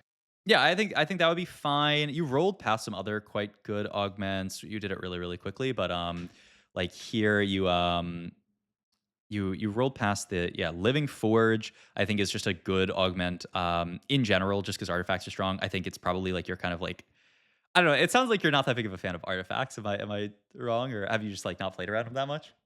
Skill gap. Like, you need to know how to use them. Like, I don't know how to use them. Like, you know Yeah. what I mean? Like, I don't know the boards that are OP to play with them. Like, if you give me half of them, I don't know what I'm supposed to play with it, you know. So like I can theorize, but yeah, it's Yeah. a knowledge gap, right? Yeah. So I I'm just mean, not clicking them while I'm learning because I'm like, okay, I can theorize if I take component quests, I need to win out. Okay, if I take far right, it's econ, but it's weird econ. It gives me rerolls. It doesn't give me gold, so it's like a little bit harder for me to conceptualize how valuable it is. mhm. Okay, so I know if I take component quest, it gives me a clear game plan. I'm gonna try to win. So if I level, okay, my board looks decently strong if I level. And then it's like, okay, everyone else's board was stronger. Should have scouted before I clicked it. Whatever. Yep.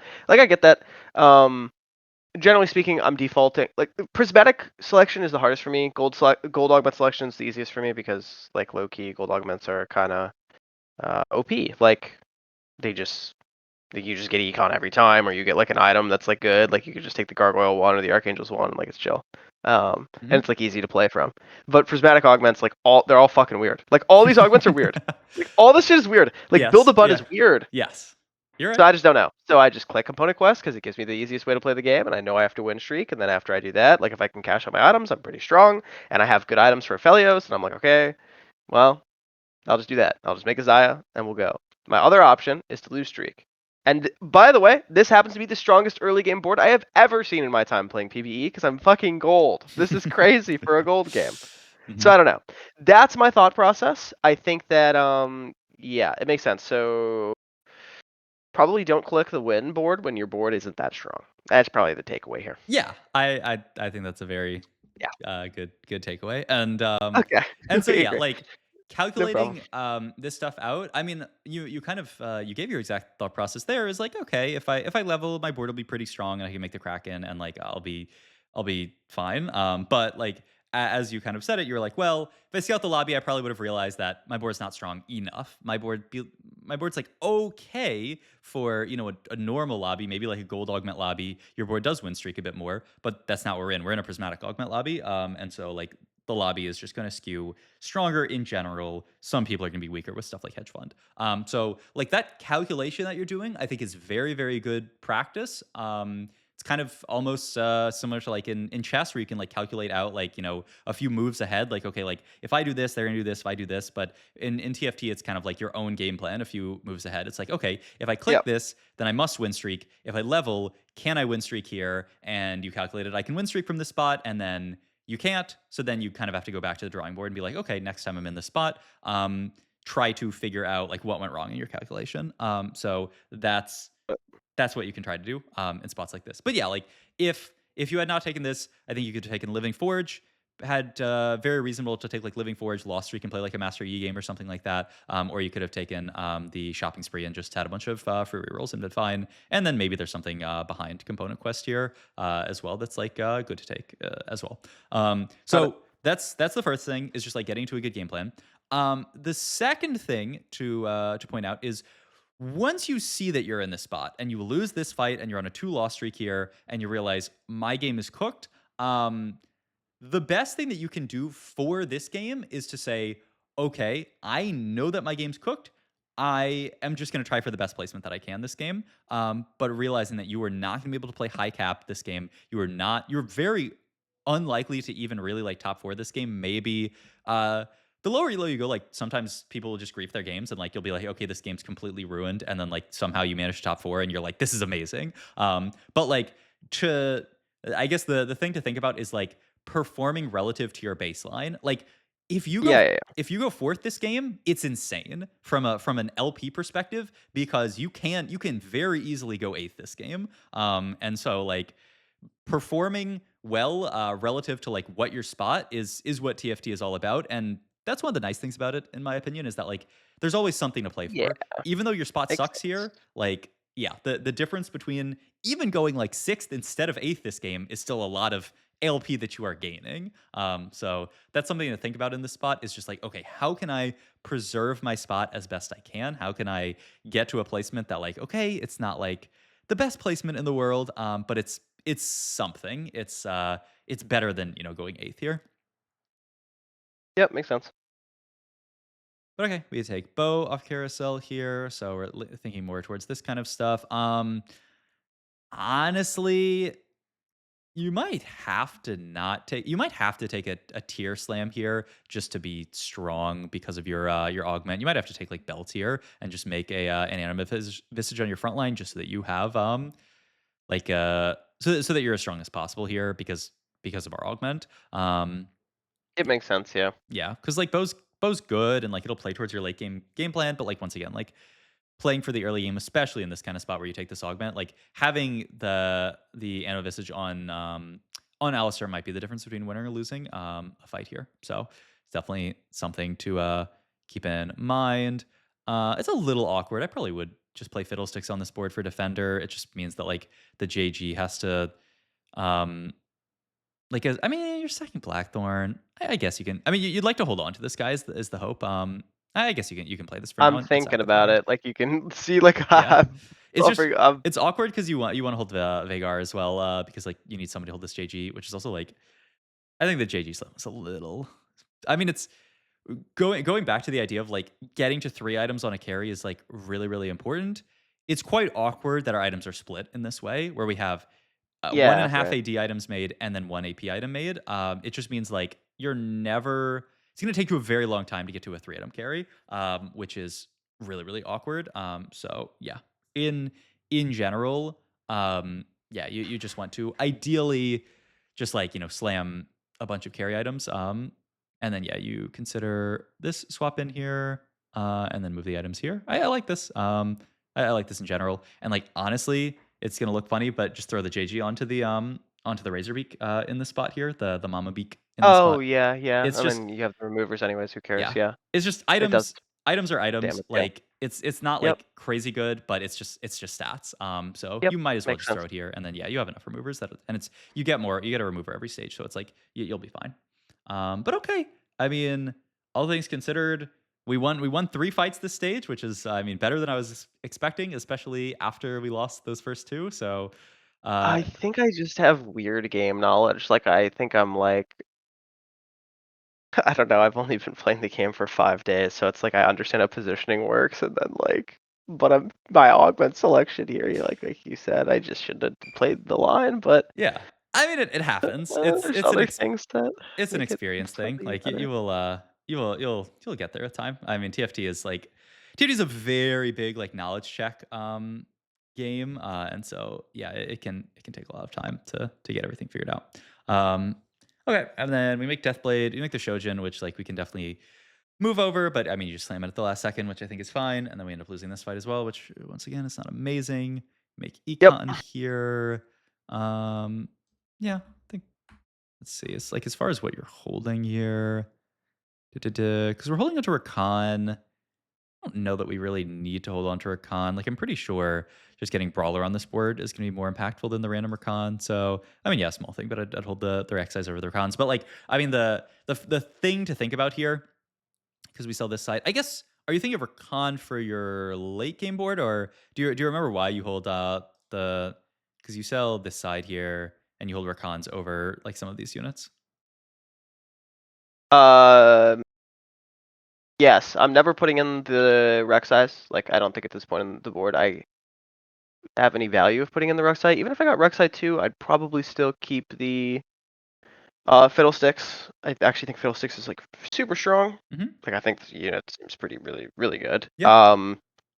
And they're Vanguards, and I'm gonna play Felios and hit Tarek for a while. Sometimes it's just nice to hold on to it. I make 30 without selling it. I don't see a point in keeping Rek'Sai, so I just keep the Rakan. Plus my odds of hitting it are gonna go down, and I'd rather keep it than Elise.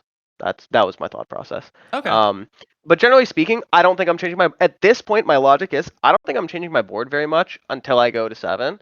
Otherwise, I'm just getting like small upgrades here and there, and that's probably it. Yeah. Okay. Yeah. I mean, I think this guy's like you don't really like need him for the Aphelios board. Like you said, you just need like some kind of Vanguard to play until you hit Tarek. And so like I don't value him highly enough. And like I do think like the question is what is the next unit you're gonna play on this board? And like ideally it's some kind of like real spellweaver that you can play. But if you don't hit that, I think Rek'Sai is like the next best thing. So I would Yep. hold the Rek'Sais because that's going to be very likely our next thing that we can play onto this board. Um, okay, and then okay, so then I'm sitting here thinking, mhm, wait, which of these is better? Baron's Lair or Soul Awakening? Because I don't know. I don't think the answer is Prismatic Ticket. I agree. I know that Soul Awakening is like I have a ton of items, so maybe it's more value to just take a combat trait. Mhm. And then I kind of think that Baron's Lair is better, like as an AUG, but I don't know. I generally agree. I think like I think the fact that Baron's Lair gives you a full tank item just puts it over Soul Awakening a lot of the time. Like if you can use this tank item, I think Baron's Lair is like always better than this. And you definitely can use this tank item because you have no tank items right now. So this is good. Yep. Um, the thing that I was going to say about your spot is you're very broke in this spot. You are level 5 making 30 here. Like you can barely level up. And it's because we leveled really early Yeah, I in the could take the random priz just to get the 10 gold, yeah, and maybe? yeah, that's what I would do here is just like I feel like I need econ in this spot. And like oftentimes this is what augment selection is about, especially on like 3-2 and 4-2, is like what do I need in my position here? What am I really lacking in my spot here? And you have a lot of items obviously from this augment, so you don't need to take anything that gives you items, though you don't even really see an item augment here. So what you need is econ and combat, and I think you need econ more than that. I think Pris Destiny is like pretty good in general. Like usually at 10 gold's a lot of gold, and usually you're not going to get anything like some completely horrible prismatic. Like most prismatics that you can get in the spot are going to be fine.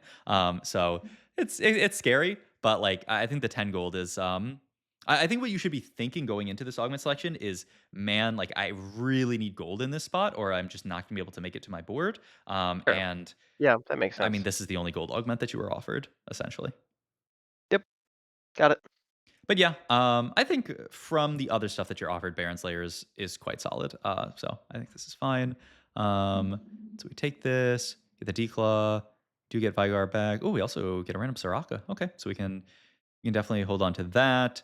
I I don't know if you didn't level this round because you ran out of time or if it was a conscious effort to not level this round, but I don't mind not leveling here. Do you I'm choosing to not Okay, level, yeah, yeah, I I might. agree. Because you're just kind of broken this spot, and like I definitely, it feels good. I am definitely down to level here though, because it's only 4 gold. Um, you get propagate. This propagate charm I think is very, very, very strong. The only downside is you don't have anything really amazing. That will yeah, right. Yeah, Right, right, right. like Uh, like, if you didn't have all these AD items, I would say you propagate, solo frontline the Soraka, and then just play a Soraka game. But then you have all these AD items, so it's quite awkward to play towards Soraka here. So, I have to play a comp that has both AP and AD yes. carries Yeah, yeah. pretty, like, well, and I don't think if I run Soraka, my issue is I don't know what AD carry you can kinda just throw into the Soraka comp to make it viable. I feel like there kinda isn't one. Yeah, I don't think there really is one that fits It seems great. way easier to just pick up an APC and throw them into a comp, like, you can just pick up Balloon, pick up Ahri, pick up Soraka, whatever, throw it in, but, like, In general, yeah. for the AD, I think it just okay. yeah. We agree then. Okay, cool. I see Aphelios here, and my whole thought Yeah. process is I don't really give a fuck what item he is, I just have to collect him. Yeah, I agree with that. I mean, this kind of helps you a little bit with your sort of like econ issue. It's like, okay, now I have the Aphelios already, so I don't have to worry as much about finding him later.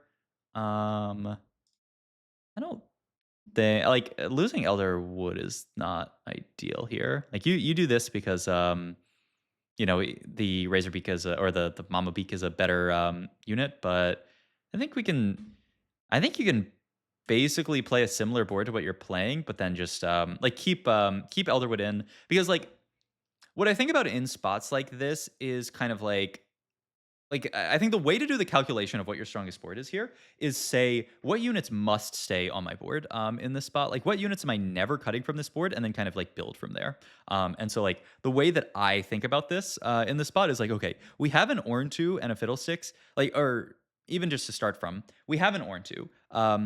And we need some kind of frontliner. There is no better frontliner that we have to play around right now than the Orn 2. So the Orn 2 must stay onto our board. Which means it would feel really, really good to play Defender with Ornn. So we can fit the Fiddlesticks in, that makes sense. At that point, then we're probably going to play the Soraka. That makes a lot of sense. And so, like, we have to play this core of 3 units. And then, like, what makes the most sense to play from there?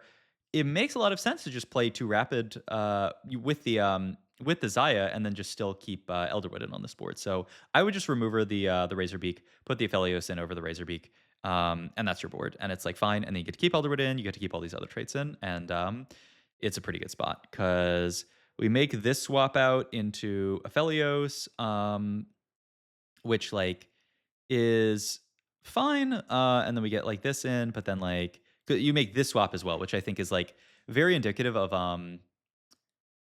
I wonder if you make this swap, this is something I see a lot of players do, is like you make this swap because it's like this is the board that I'm going to play. So I want to swap into like I want to get Diana on the board because I know I'm going to play Diana later. Is that like part of your thinking towards this? Like why you end up swapping into this board specifically? I think. I think. Hmm. I recognize, like, looking at it right now that, like, before you say it, like, looking back as we're VOD reviewing, like, it's obvious to me that you just swap out the Razor Beak for the Aphelios and change nothing else. Like, my board's actually pretty strong, Hmm. uh, before I do all of this, and now it's probably, like, 20-30% weaker. Like, it's definitely weaker. Hmm. Um, I don't know why I did it. That's my answer. But I recognize that it's wrong, so we can Yeah. just move on and Yeah. accept that it's wrong and hope that I do different next No, time. that's Like, I I mean don't I know why I did it. no no It's no. possible that I'm dizzy. Like, I've Yeah, yeah, only yeah. been playing the game for such a short Oh, no, no, time, for sure, for sure. so I don't know. No, I don't know. I I don't think know. it's I very don't know why I did it. reasonable. Okay. Yeah, I just I think like the thing to keep in mind is I mean a lot of newer players do this. I mean I still do this sometimes. It's like it's very easy to take the shortcut of well I know that on level 8 I'm going to play the Aphelios and I'm going to play the Razorbeak and I'm going to play the Diana and I'm probably going to end up having to play Rakan. I Yeah. know I'm going to play these guys on 8, so I'm just going to put them in now and then build my board around them. Which is a lot easier, but it leads to stuff like this happening where you're playing actually a weaker board than you need to play here. And it doesn't matter what board you're going to play on 8 because we're not level 8. We're level 6 right now. So the correct way to play is play your strongest board every step of the way. The only time when you really would want to do something like this is if like you need to be able to like sell the extra units to make econ, but it's not that much of a factor here. You're sitting on basically 50 gold, so it's fine. So just try to be thinking every stage of the game, every level, what is the strongest board that I can play in this Got it. situation? Not necessarily Okay. what is the board that I'm going to play later. Because yeah, like we lose defender for Ornn here, we lose two Flora Fatalis, like we lose a lot of stuff playing this. But it's I mean it's a very common thing to just say like, okay, well I'm just going to take that shortcut. But like the shortcut means that we get a little bit weaker, which means we might lose a fight that we would otherwise win. So yeah. Gotcha. Okay. But okay, we have solid direction into this line. Slow study here. You get the LW. I think this is solid. Um, I wouldn't even mind making the Bramble Vest here because you have Declaw made already, and like it's just like getting Bramble Declaw means you just like have your bases covered. You have a bunch of armor, a bunch of MR, and then you can just I mean you have the belt open, which is nice. You can play that into any kind of Um, HP item. my thought process here is I'm losing no matter what, I think. Like, I'm really weak relative to the lobby at this Mhm. point. Like, I'm getting dumpstered, so I'm not making it because I think Bramble's a bad late game item. Am I wrong? That's Like, fine. it's like, It's fine late game. I mean, it's just like, do you the question is not really like, is it good or bad late mm, game? It's like, do you need the armor? Essentially, like it is definitely it's a little stronger early game, but it's like I will definitely take a Bramble late game if like you know I'm in the top 4 and 2 out of 3 of my matchups are AD. Like it is it's just a lot of armor. So I don't think you need to think about it necessarily as okay, like an early game item. It's just like it's a big armor item, and like if you need a bunch of armor, it's good, and if you don't, it's not good. gotcha. But yeah, I mean, this is where our brokenness starts to become a little bit of a problem, where we are. Um, I get mega bailed out, by the way. okay, I mean that's always a good thing to happen. But Otherwise, I should just fucking lose. But yeah, and I still play like a pig, but you'll see. I guess we'll see. I guess we'll see. That's. I mean, now I'm interested to see what happens. Yeah, sales pitch, huh? Okay. But okay, I mean, upside is this board's relatively weak, so we get to win this fight, which is very, very nice. Going to 4-2. But that is the thing is like, because we spent all that gold, like you are not rich enough to 4-2 it here unless you get some kind of like Giga Econ augment here. Like Yeah. but just something to be thinking about in the spot here. Like if you don't get yeah, I mean there you go. Okay, so you got econ. Oh. Beautiful. Um Oh, there you okay. go. Well, But yeah, I just was fucked. I recognize that I'm fucked if I don't get that. Like, yeah. specifically if I don't get, like, probably exactly Money Monsoon, I'm fucked. Yep. Okay, like, I get that. Yeah, okay. Yep. But I mean, I Ew. good to recognize that you need exactly econ in the spot, and then you immediately take econ. I mean, that's good. Like fundamentals of of augment selection, so I like it. You don't really need to hold this extra Diana, but I mean, you can sell it later. But yeah, I think you're Now just here getting I'm everything done. rerolling because I think, okay, I need to be as strong as possible right now. I have econ coming in every single round. Might as well just do this. Mhm. Yeah, I don't mind this. I think it's fine. It's like it's a very specific spot because it is Money Monsoon. But like with Money Monsoon, yeah, I mean you're getting 7 gold around, so it's like it doesn't really like even if you roll to 0, it's not a big deal. And then you still have the value left over. I don't know how many wins you're at for component quest. I mean, let's see, you won 3 the other stage, you won 1 there, you won like you have like a 1 or 2 more components. Maybe No, I just got the goal. oh you Actually, I don't because know. that's Yeah, probably one more. yeah. I Probably one more. also I feel like this augment bugs out. Like, I don't know if this augment gives, like, gold at the end. I feel like I took it early on to PvE and it did not give the gold at the end, but, uh, Uh, whatever. I Taking guess it twice. It gave me the gold once. It didn't give me the gold the other. We'll see. I don't know. yeah. Or Um. not Money Monsoon, Oh, the other one, the component one, because it's supposed to give you, like, 8 gold at the end after you cash out everything. yeah. Um, Yeah, yeah, yeah. but yeah. No, Okay. no, I know what you're talking about. Okay, okay. But yeah, okay. We get to the Sentinel. That's good. Did we let's see, because you get it in this round. Did we use Uh, the selector on, nope. yeah, so that's I mean, that's definitely something we should probably do. Um, normally in this comp, I end up, Good comms. Gotcha. Yeah. uh, Yeah. normally this comp, I end up just selecting the red buff. You don't have any items on the red buff, so I guess you can do the blue buff. The Razorbeak one's like pretty mediocre. They buffed it a little bit, but yeah, I guess here I would just select the blue buff. It's not amazing. Like mana gen in this comp doesn't do that much because like the red buff doesn't really care about the mana gen that much. It's at least you're dual carrying the Ari here, so it kind of likes the Oh, and okay, there you got the gold from the thingy. So that was the last one. Okay.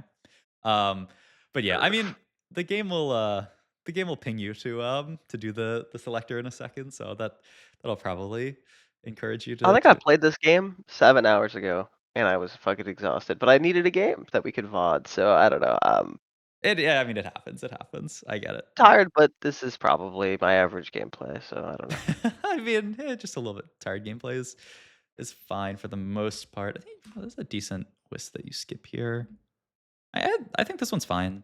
Um, are you? You'd you'd start clicking combat wisps at this Yeah, point. yeah. It's 4 or 5. You're relatively strong. It's also just like if you're gonna roll this round anyway, like the faster you click a wisp, the like less chops end up getting like polluted by you having a random wisp in them, because if you were like twice Got it. here and then you get another wisp in this shop here, like if you don't take this one, that's another like shop slot that you end up like losing here.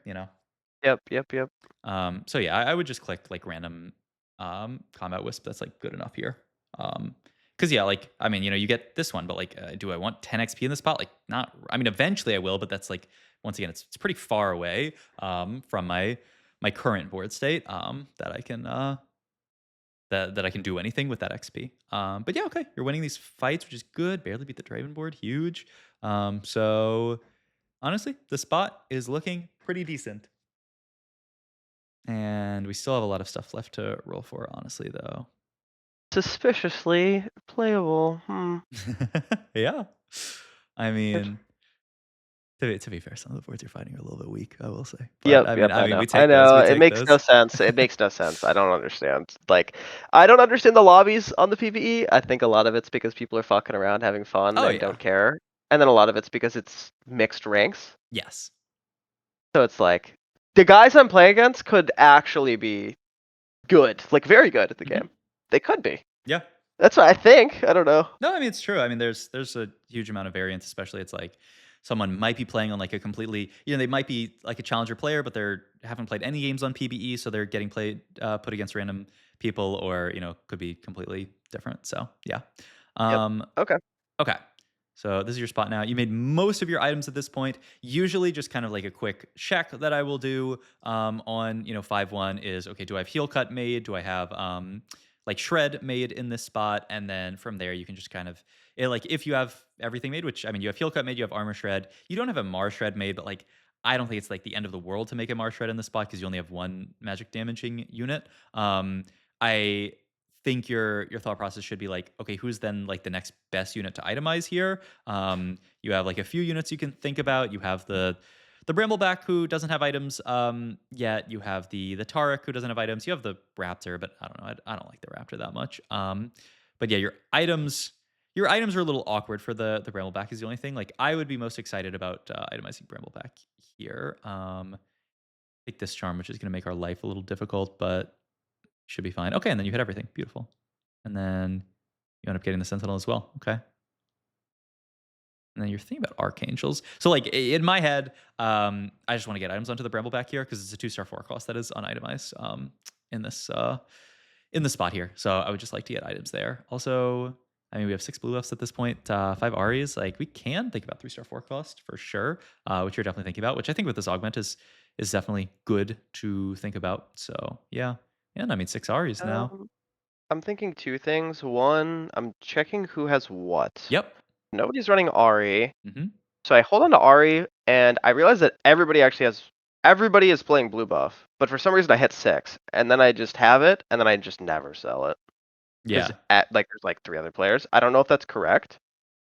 If you have enough econ too, and like you think it's valuable to like grief these specific players, then it's fine. Like for example, this person has 2, and like I think the biggest things to kind of consider in the spot is like, okay, you holding this blue buff here makes this person weaker temporarily in that they like can't find this 2-star. Mhm. Um, Yep. it's not it's not the biggest deal because they have the set too, so it's not like it's like ruining their life, but like it's annoying for them that you are holding on to this. The question is like, do you want to grief this player specifically? I think the answer is yes because like this is like the question is They're like strong. yeah, yeah. Yeah. Is this somebody that you're gonna be afraid of later? Is this somebody who like would threaten your ability to cap the game out and like win the game? And Yep. that I think that's the case for this person. So I don't mind holding it versus this person. And then what? There's like somebody else. Actually, this guy doesn't have it, so maybe it's just that. Or yeah, and then this guy also has 2 here. But that guy is Yeah, he's doing something with his life. Yeah, right, okay. exactly. So it's like for example, if this was the only person playing it, like would I hold? I would probably sell the blue buff in that case because it's like, well, Yeah, but I look at his econ and I'm like, this guy could be going elder. Like I don't know. So I guess I just hold. I don't Yeah, know. I mean Okay, they have a lot that's of what you're gold, saying. so they might make it there. But Okay. yeah, so like that's the thing to think about is like who am I griefing and like is it good to grief those players? Like does it actually matter? Okay, let me make archangels here. Gargoyle. I don't actually love the gargoyle. I think just because once again that idea of like item consolidation, like the most impactful item you Okay. can make So here is the 3rd item onto this unit. my thought process here, maybe I'm delusional, is that I just have to prio tank items, but I literally can only make one because it's too imbalanced, my board. Like I have really good backline, my damage is fine. I Mhm. just need tank items, right? That was my thought process. Is that wrong? Like you kind of want to balance to some degree. You do, yeah, you wanna balance to some degree.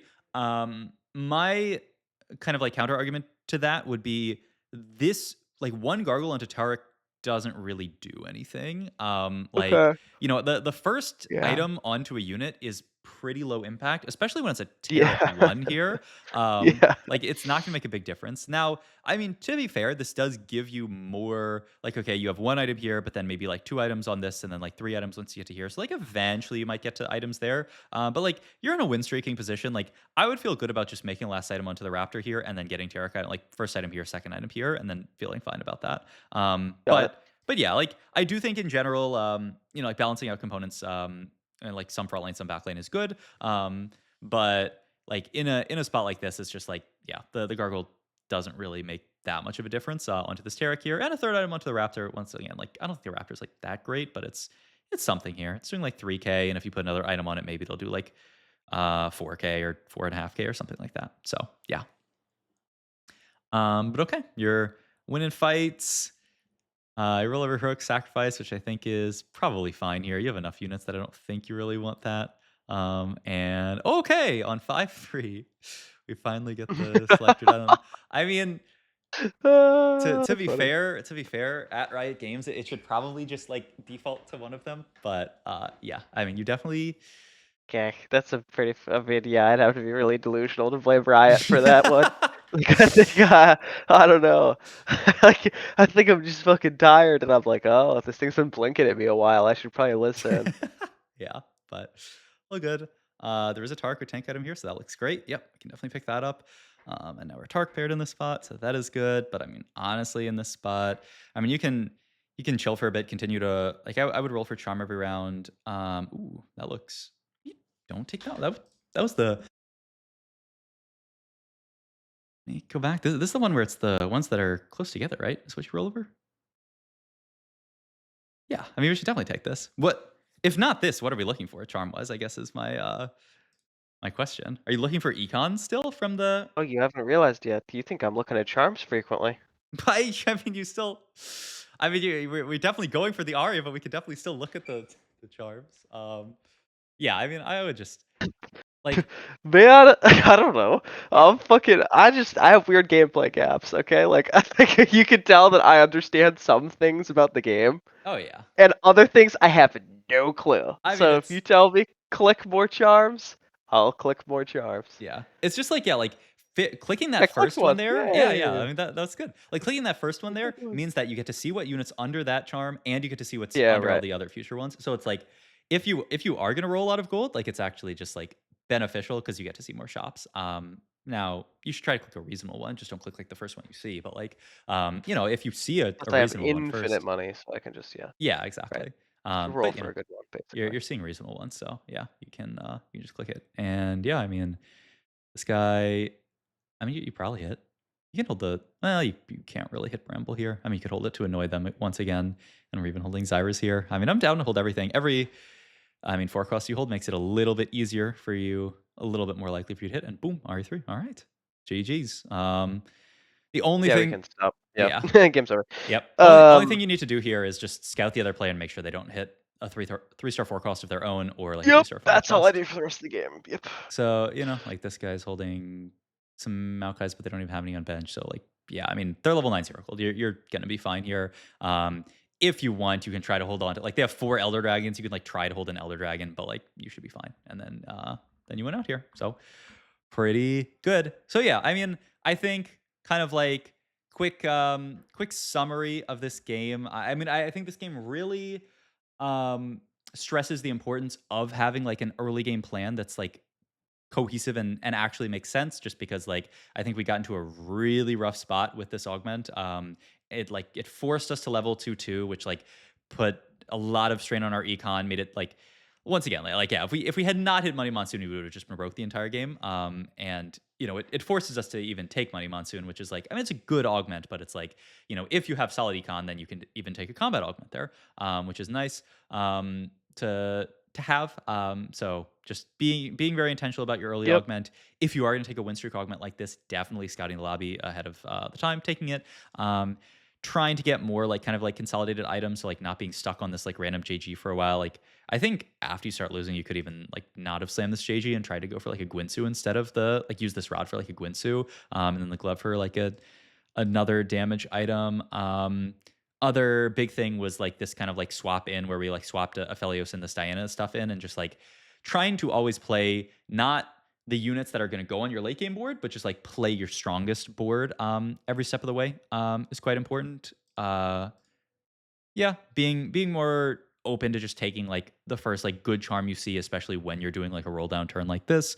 And then aside from that, I think your line selection was good. Like you made the early Krakens, you're like, okay, I'm gonna play this into Aphelios, and you played Aphelios, you played the Ari, you kind of like flex the Ari onto your board, which is not normally like an insanely good unit on this board. Like she doesn't actually like share any traits with the board, but she's an AP carry that you can play here. And she did a good job. So I think it's good to play around her, and then like eventually she fits if you get to a loon, but then you just won the game with RE3, so uh, fair enough. And then yeah, outside of that, I think those are like the kind of like big picture takeaways. Also, just like yeah, I mean, you did it with the Money Monsoon, but I would have even done it with 3-2 of being like, okay, I need econ here, so I'll take something that gives me some gold.